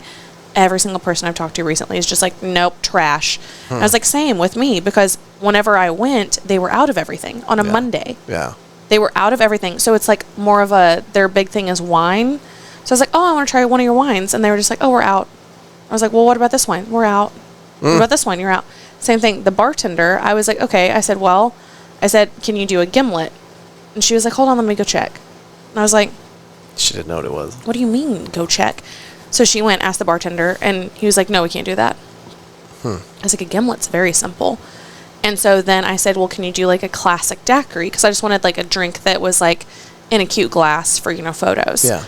And so then same thing is the bartender comes over and was like, we don't have a frozen machine. I was like, a classic daiquiri is not frozen. Like, it's literally not frozen. He was like, oh, well, that's not what she said. And I was just like, okay. So then same thing. So then we finally ended up getting our food, and they do like the little charcuterie boards. And in the photos, they all looked really, really cute. And then I got one, we ordered one, and there was like, it looked like 5 pieces of like sausage from like Heim or something that were like crooked and like not cut properly. And then there was literally like 5 grapes. Like some were on the vine and some weren't, which made it even more awkward. I was like, why does it look like this? And then there was one piece of cheese that was so hard, we literally tried to cut it, it flew across the restaurant. Holy shit. And I wish I was exaggerating, because I said, I'm afraid to cut that. It's going to fly across the restaurant. And literally it did. Like, run the tape back. You can watch it happen. And so I was just like, this is chaotic. And I'm stressed. And then same thing as one of my friends went and she said, she goes, did you get the charcuterie board? And I was like, yeah. I said, I was very confused about the sausage on it. I was like, typically you get, like salami and like other little things. Yeah. And she was like, they put roast beef on ours. And here's the thing is, I was like, okay, maybe they're doing like a savory board and stuff. No, same thing, like their little like just like crisps or like breadsticks, whatever you want to call it, that like is supposed to be like your cracker. Yeah. I was like, they were so hard, I like literally couldn't eat it. And I was just like, okay. I was like, I'm just going to try it again.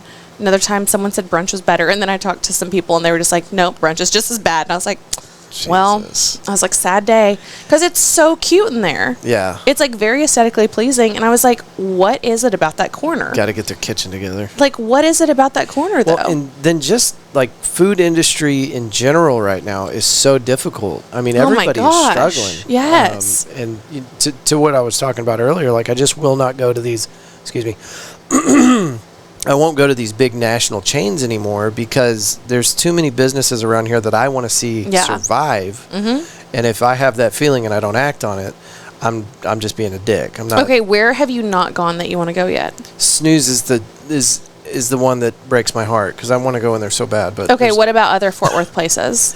Other Fort Worth chains that I won't go to? Not chains, but like what Fort Worth restaurants have you not been to yet that you want to go? There is a new Tim Love restaurant over there by Second Rodeo. It's not super new, but it's new enough that Katarina's? I haven't been in there Katarina's or Paloma Suerte? Both of those. I haven't been to either one. So I would like to go to those, and I think that might be it as far as ones I'm aware of. I've been to everything up and down Main. You're very behind. Am I? You're very behind. Okay, lay it out. Where do we need to go? I was like, well, there are places I haven't even gone yet. Okay. Because, like, we keep getting more. Mm-hmm. So, those are, like, from last year. Right. Yeah. So, here...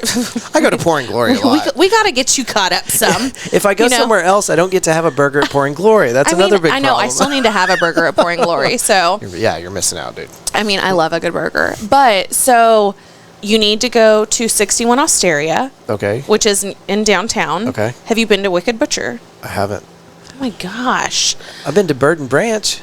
Okay. Since it rebranded and everything? Yeah, this was pretty recently. Okay. I was like, I haven't been since they did their rebrand. I just love the atmosphere. Well, does it still look like a cafeteria inside? Are we talking about the same place? With the big badass outdoor patio on like the 8th floor? But that's what I'm saying is they did like a rebrand because before it looked like a cafeteria inside. To me, it looks more like kind of a typical hotel restaurant, kind of. Okay. I mean, like aesthetically, like the furniture and the way they've got it set up, it looks like every 5-star hotel I've been to that has their own restaurant. Okay. I'm excited to see it then. But the patio is really badass. No, the patio is amazing. Yeah. Then there's also it's either I'm not French, so okay. it's Le Margot, I'm guessing, and it's French. You nailed it. So I was like, it's either Le or La. I was like, it's one of those. Either way, close enough. So We're from Texas. So Graham Elliott, who's I believe an Iron Chef, is part of it. And it's actually where the old, Cornerstone Bakery that was on, I believe, Hewlin was. It's like by the Panda Express. And this is where it's at now? Yes, where it's at now. And so I'm very excited to try that because it's so cute inside. Also, we have Quince, which is on University, which is where the old Bar Taco was. Oh, my God, dude. Oh, my gosh. It's so stinking cute. Did you die when we lost Bar Taco? I loved Bar Taco. That was hands down my favorite place to take people. One of my favorite, yes. Yeah, there's more expensive, more badass places you can take people, but Bar Taco was right on the river. And it was cheap. It was cheap. It was great. And it was so good, yes. And everybody in there was so friendly. Like, yes, and it was so cute inside, too. They definitely had, like, that Chick-fil-A thing going on where, like, they teach their staff to be, like, good humans. Yes. You know what I mean? Hey, I'm not mad at that. Yeah. I like to feel like you give a shit. Exactly. Whenever I'm spending a shit ton of money at your... Because even though it's cheap, like, you're going to get, like, a bunch of tapas or the little bitty plates. You're going to spend $40. Well, because they get you on the alcohol. The alcohol, but all the other little appetizers they had. Oh, I got to try that. I remember that from last time. Well, it was cool because, like, you want to go, like, if you're doing, like, the tacos and stuff, it's like, cool, I want a shrimp taco, I want a fish taco, I want this taco. And they had so many varieties. I loved it. Did COVID kill them? No, it was pre. Was it really? Pre that, yeah. Man, it was so good. Oh, it was so good, yeah. Does that place... well, we're going to get all stuck on Bar Taco now. But anyways, so Quince is amazing. It's super cute, obviously. The other one is in, I believe, San Miguel, Mexico. Really? So it's one of two. Obviously, the views are a little bit different because they live streamed the one in Mexico. And it's so cool because there's, like, this, like, massive, like, cathedral behind it. And so we get the Trinity River. Where are they live? Like, is there a screen and it's live streaming the view there? Yes. How sick. What a good idea. And so it's... Well, I did learn something about them, but I'm going to save that for my podcast because I need to spill the tea. Now, this won't come out for a couple months probably, so... Oh, okay. Then I can say it. Yeah. So anyways, I had told them, I was like... They told us that there was a DJ and that it was going to be, like, live streamed at the restaurant in Fort Worth. And I was like, that's so cool. And so I was like, let me talk to one of your managers. I have an idea. And so one of the managers came over and was like, oh, I heard you had something to say. And I was like, I just have an idea that just popped in my head. Is there a way that you could start, like, a request line for the DJ there so then you can be like, this song's being requested from Fort Worth? Yes. I was like, that would be so cool because then it's, like, interactive and your guests, like, actually know and everything else. And she was like, I have to tell you something. And she was like, it's not a current live stream. Oh, you bastards. I know. And so then I was like, no. I was like, my hopes and dreams are crushed. Oh, but they are going to eventually have an actual DJ in Fort Worth. Okay. So that, I guess, makes it better. But it was just, like, such a bummer because I was like, that was a, like, cool aspect to, like, think, like, okay, well, it's, like, another way to communicate, and, like, have something in common. Well, why can't they do that, like, legitimately? I mean, there's no reason they couldn't. Let's do that. But, yeah, so we'll just do that now. How is the place? Is it real it's vibey? gorgeous. You like Yeah. it? Okay. The food's excellent. And also, so the only thing I wouldn't order there is their sea bass. Okay. So I would say don't get the sea bass. Their steak was phenomenal. Their sushi's phenomenal. The rock shrimp, amazing. What else have I had there? The truffle risotto, amazing. Do not get their cheesecake. It is. I'm sure someone else would think it's like amazing. I thought it was just weird. Okay. Like they did too much. Like they just were trying to be too different. Talking about the sea bass, there's been a little clip of a documentary, I think from 60 Minutes, going around social media, talking about how a lot of these restaurants are using a cheaper bullshit fish. Oh, I believe it. To take the place of like these expensive items that you might pick out on the menu. So, you'll get this plate and you'll be like, delicious sea bass. And it's some dirt. I would believe that, except for the fact that Quince, their like biggest thing is like a lot of their seafood, and they get it in fresh every day. Okay. So other places, I can absolutely see that. Yeah. But it was something crazy. It was like 90% of restaurants that they investigated, and some of them were like big chains. Oh, I believe that. And they're because they're always willing to cut cost and not tell the consumer, because there's no like law requiring you do that. Yeah. But, if I go to the Nike store and I buy a Nike shirt and then later I find out it's a knockoff that you just put in the Nike store so that Nike could make more money, I'm going to be pissed. Yeah. And if I order sea bass and I get carp or some other lesser fish. I think you would know if you got carp. Apparently, like this, whatever fish that they're using to cod. substitute, I don't think it is cod, because I think cod was one of the ones that was getting substituted with this fish. It's what? It's such a low tier shit fish. I mean, cod is pretty. This is less than cod, whatever it is. Oh, that's sad. Yeah, but they put enough butter on it. It tastes just like whatever, I guess. Well, they unfortunately, I might have just gotten a bad experience with the sea bass at Quince, but it didn't have any flavor the day we got it. So that's the only reason I'd say avoid it. But worth a second shot. I'd maybe get the sea bass I wouldn't tell anyone to go there first time and get the sea bass. Yeah. Definitely try something else. Next time, whenever you're talking to the waiter or waitress, be like, has the sea bass gotten better? Be like, anyways, I'll tell you where the food, this is going to turn into just me. Here's the thing. Like we said, I love Fort Worth. There's so many great things about Fort Worth. But every now and then, some of these places that have so much hype, I'm like, there's no reason that place should be that hyped. Yeah, 100%. And my other place like that is Hotel Drover.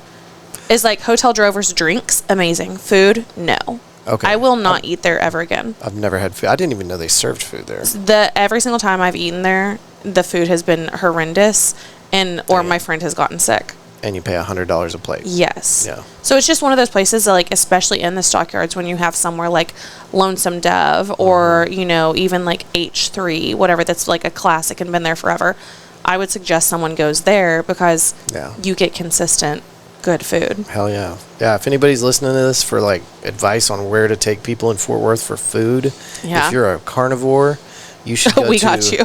You should go to Lonesome Dove. Yeah, I was like, Lonesome Dove is so good. You're going to drop $100 per person. But it's going to be worth it. It's worth it. The truffle mac. It's so weird. It's the first time, it's happened to me twice.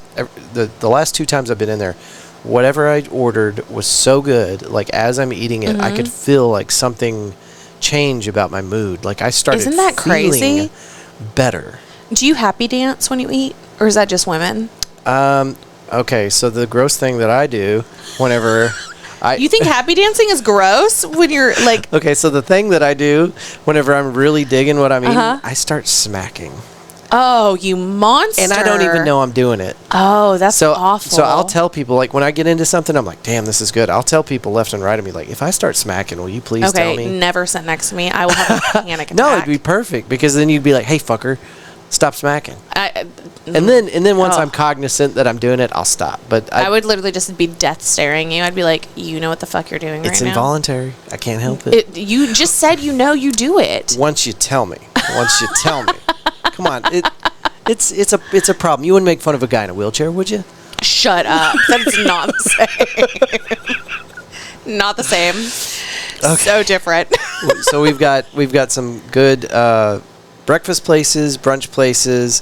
I feel like we just covered that's another good lunch place. What's the number one place?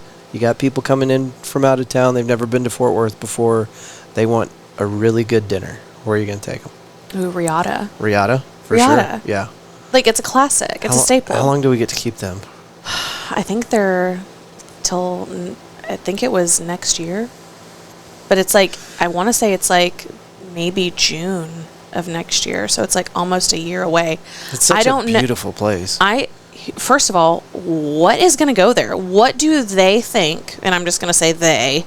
What do they think is going to replace that? Yeah, by the way, Sasha has not gotten back to me yet. No, same. I'm blocked on everything. I got blocked.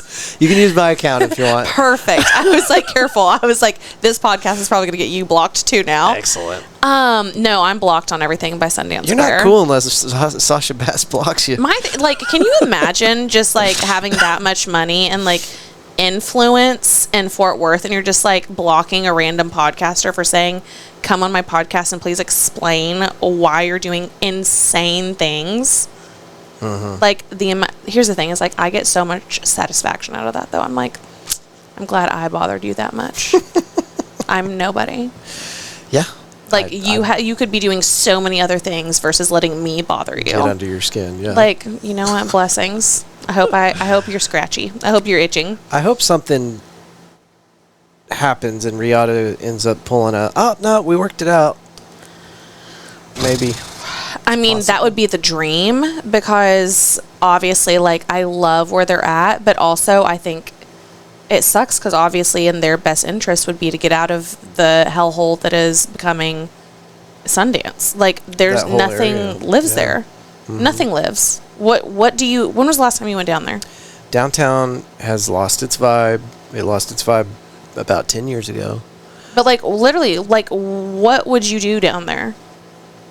Go to Razzoos? Unless there's something going on Sundance, like an event, or I'm going to the Jazz Lounge, or Pete's Piano Bar, which is a little bit further down. But yeah, which isn't even, like, Sundance. Doesn't count, yeah. And that's the thing is, like, with the parking even, is, like, the fact that now they're somehow taking over the parking and whatever, and it's more expensive. Like, yes, Bud Kennedy, there's, like, free garages down there, but you have to think, people don't want to walk 10 blocks to get somewhere. Yeah. Like, that makes this is not New York City. Once again, like, why are we thinking that we are bigger than we are? We need more money to fund more shit. Well, get it from somebody else. Give me some money. Yeah. Like, my gosh, no one's going to be able to do businesses enough that we should be able to pay for whatever. Exactly. That's the thing is, it's just like, what are you planning on doing? Well, it's like the Tandy Center. Whenever we lost that, my gosh, I'm going back to Riata, but like that whole Tandy Center thing, I never got to experience that. Nobody even knows about the Tandy Center and that it existed. The subway tunnels are still there. Yes. Someone posted the other day and was like, did you know Fort Worth has underground subways? I was like, it has one. I was like, and also, no, we probably have mole people also down there. Yeah. So it's just like one of those things that people don't even know about because it's such a like blip. Yeah. There's an ice skating rink. Mm-hmm. I think I did a fashion show there when I was little, if I remember correctly. Like, I'm trying to figure out who to talk to. I'm still trying to get Maddie Parker on the show. I don't think it's ever going to happen. She's so hard to get a hold. I mean, I've been trying. Well, she apparently started a podcast. Yeah, and it's pretty damn decent. Okay, has it been consistent? That I don't know. Okay, I was like, I haven't listened to it, so. Yeah, it might have fallen off because I haven't seen any new stuff, but I haven't been diligent about that. But anyway, we got to talk to somebody high enough up that I can get Dustin Snyder access to those tunnels so that he can take pictures of it. Oh, that would be cool. He's an excellent photographer. There has to be like a historian or something that could probably help with that, don't you think? Like a Fort Worth historian or like... Teresa Davis has to know somebody. Something. Come on, Teresa, help us out. Come on, Teresa. She's got her short hair now, so who knows? She might be a whole new person. She's been taking some really good selfies this past few days. That's why I was like, oh, she cut her hair? Yeah. I was like, it is what it is. The city of Fort Worth has spoken, Teresa. We love your new haircut. We love the new hair. Looks great. Let's get you the hell out of here, man. Thank you so much for doing this. Of course, thank you. I've been chatting your ear off for, let's see what it says here. I mean, this is basically what we all do, so. Yeah, and it's gotten hot as shit in here. I don't know if you're burning up, but I'm actually, since I changed my shirt, I'm okay. You're okay? Yeah. Yeah, I was worried about that. So this place is due for an air conditioner upgrade. We're going to do split AC units. Oh, that's awesome. I'm going to try to get 2 if I can afford it. Hey. But we need it. This place is a hot box. Find a AC sponsorship. I thought about it. Yeah. It'd be like, anyways. Yeah. If you got some AC skills out there and you want to sponsor the Fort Worth Roots podcast, holler at us. Where can people find Corks and Cowtown? Corks and Cowtown is on majority of all social media. So Instagram, Facebook. You can also follow my personal, which is Ramblin'_Rome on Instagram. I am on TikTok. I haven't utilized it in a while. Am I following you yet? I don't know. I thought we were. Maybe. I don't know. It's hard to remember these days. That's my favorite social media account right now. Really? Because I call it my dumpster fire. Whatever I want to do, I just do it. There's some days that I get on my TikTok and I start watching stuff and I'm like laughing hysterically to myself. And I'm like, wow, there are funny people out there. Like, it's one of those things that I'm like, I'm not the funniest person. Like, I'm funny, but like, good funny folk there's out like there. really funny people out there, and it makes me happy because. Do you like skits? Is that what you lean towards? I have everything. I love watching the skits, like people doing their own like little 5-minute. I think if someone, once again, could like get inside my head, but also like watch the stuff that's on my TikTok, like while I'm watching it, like dying laughing, they'd be like, "That's what made you laugh that hard." Be like, yeah. Okay, we're sure going to need did. to go into this room. This room was made for people like you. Exactly. Yeah. Well, it's crazy how fast that thing's algorithm can pick up what you want to watch that day. Well, right? And that's the thing is, like, there's days that I'm like, nothing. Like, I'm so annoyed. And then I, like, get something and I was like, that's the one. But then also I feel like it, like, kind of, like, tortures me at times because there's some days that it's like nothing but sad content and I just will sit there and be crying, like bawling my eyes out, and it'll be like one of the best ones that's made me cry really hard was this cow with cancer. Oh God. And he like died in the field and all of his cow friends came and said bye to him, and I was hungover when I saw it and I lost my shit. Emotionally vulnerable. I was like hyperventilating. I was like, Curly, no. And so I literally made a TikTok about it too. And I was like, I just cried over a cow on TikTok. I hate hangovers. Like, but it's like that type of stuff. His name was Curly. Yeah. You can literally look it up. I'm not going to watch it again because I'll literally start crying. But it was just like the perfect like storm of like emotions. And I think my TikTok was like taking me down. It was like, oh, you probably need to relax a little bit.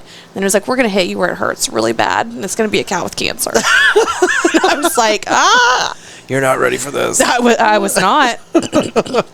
I can tell you, I was not. I never will be. You also have a website. It's corksincowtown.com. Yes, I did get merch. I have hats now. Cool. Nice. So, but there's more coming because it's just like the dad hats that are mostly the ladies like. It just says champagne, please. Did your friend put that together too? Of course she did. Brooke, was that right? Yeah. Brooke from Wandering Roots Designs. I need a Brooke. I was like, you can talk to her. I was like, she's amazing. I might need to. I was like, I'll put you in touch. Okay. Yeah. And then you've got lots of other stuff going on. Is there anything else you want to shout out before we get out of here? Nothing that I'm ready to shout out. Okay.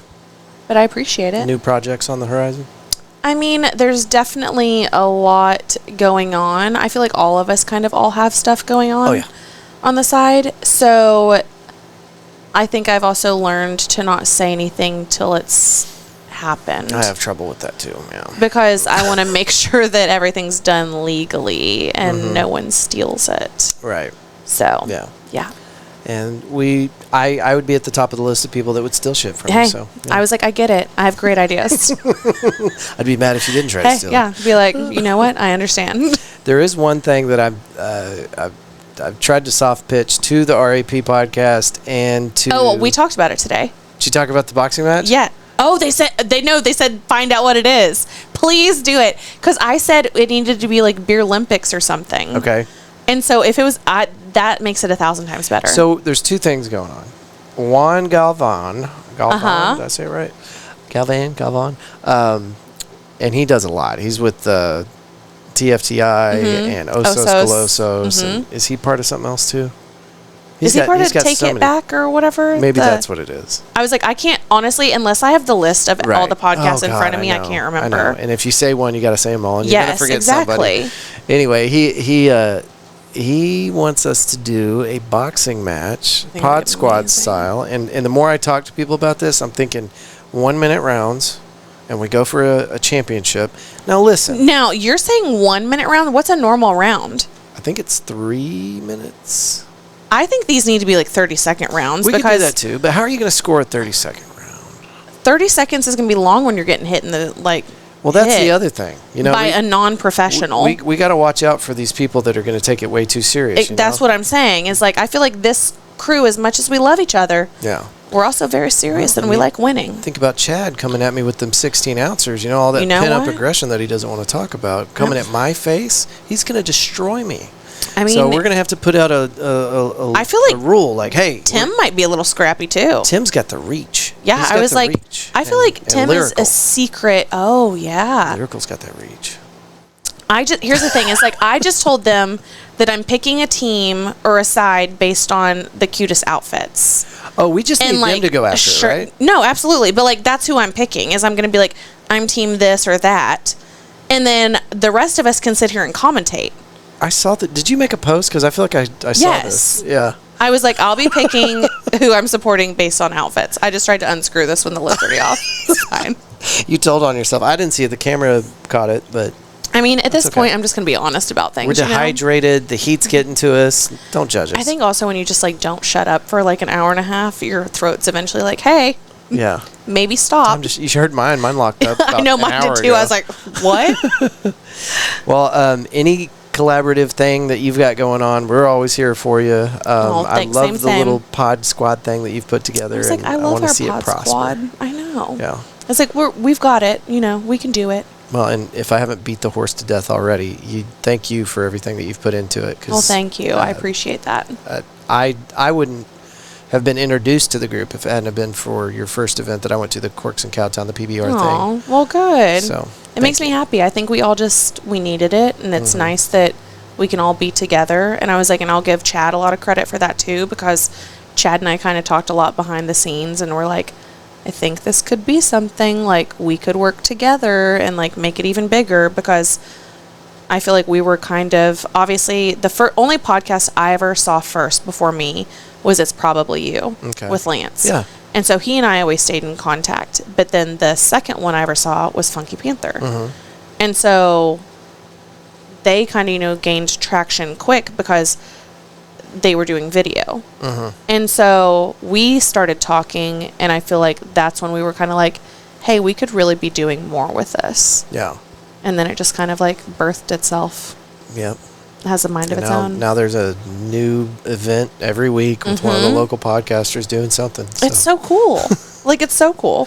Like, your event was great, too. Yeah, and thank you for coming to that. Yeah, I was like, I hated that I was just there at the end. But once again, I was like, I had another... But that day was a baby shower. Just showing up whenever... Yeah. You don't have to stay long. Just pop in, say hi, take a picture, put it up. Yeah. That's all it takes. It's not hard. Show some support. We try. We try. All right. We did all the things. There will be information in the show notes so that you can find Corks and Cowtown easily. And can we get you back on the show soon? And whenever. Let's not make it a year. Absolutely. Awesome. Let's do it. Robyn, thank you so much. Fort Worth Roots, thank y'all for listening. We'll see you next week. Bye.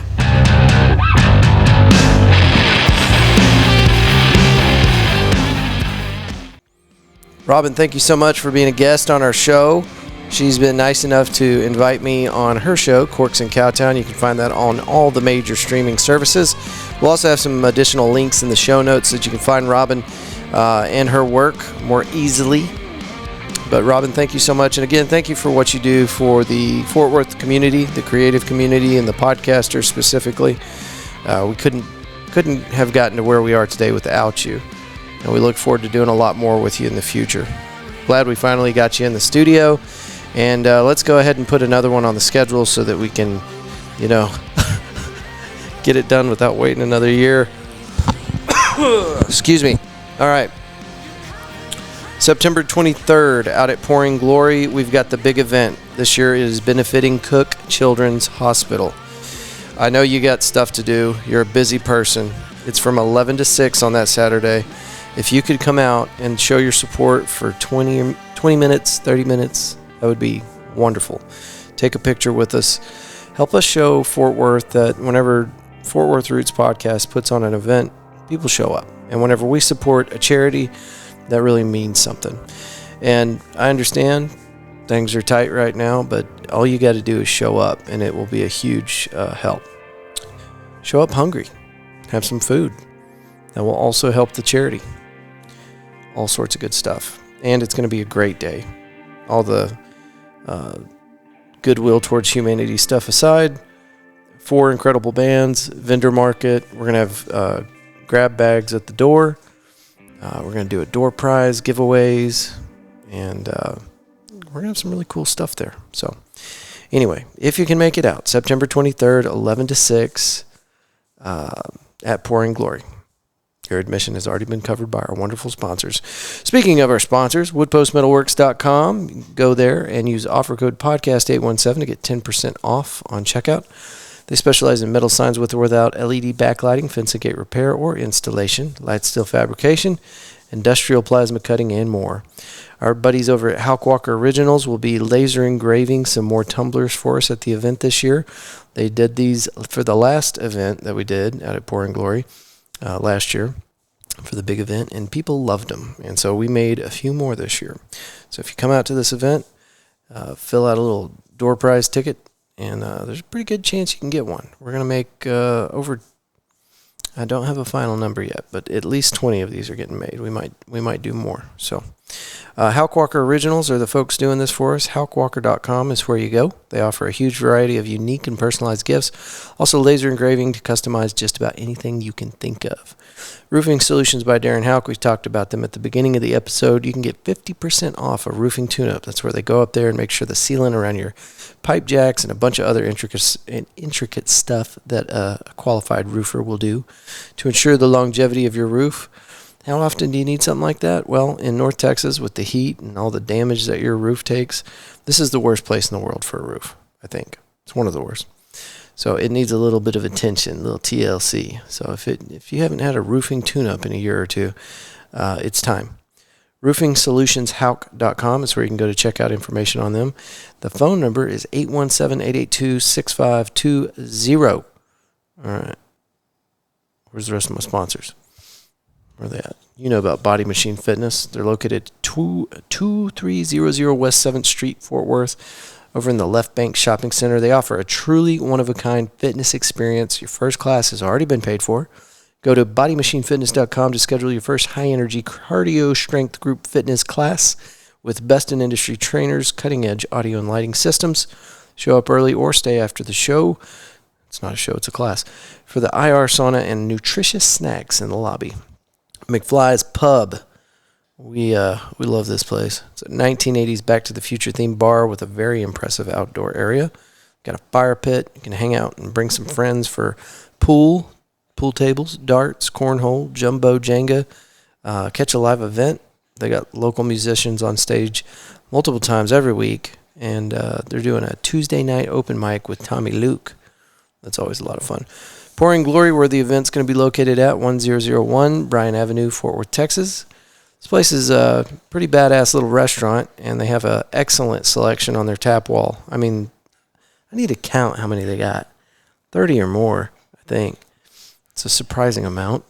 All good, wonderful craft beers on that wall, and a lot of it's local stuff or within the immediate area.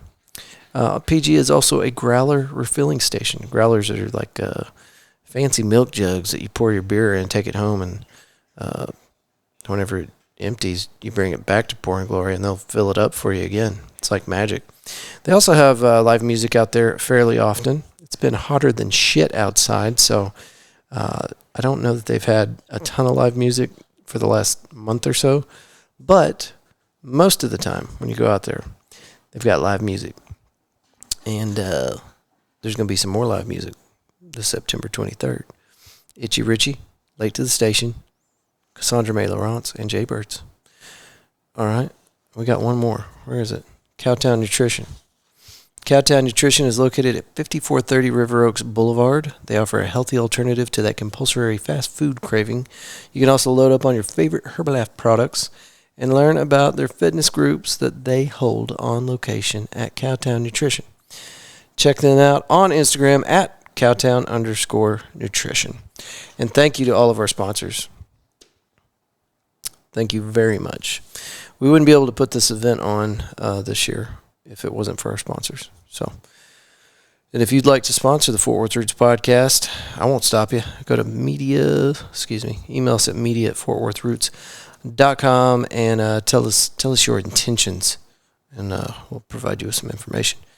It's dirt cheap. You can sponsor the show for $50 a month. You can do it. I know you can. It's a lot of fun. Our sponsors this year are getting awards. We want to make sure that our sponsors understand how much we appreciate them. Part of our award show that we're doing this year is going to include our sponsors. So if you are a sponsor and I haven't talked to you yet, make sure you're there or somebody from your organization is there to accept your award. Okay, I am dog-ass tired. It's where's the clock? It's almost 1 o'clock in the morning. I was at Tales from the Fort, another excellent local Fort Worth podcast. I sat in on a recording with Grizzly from Osos Colosos,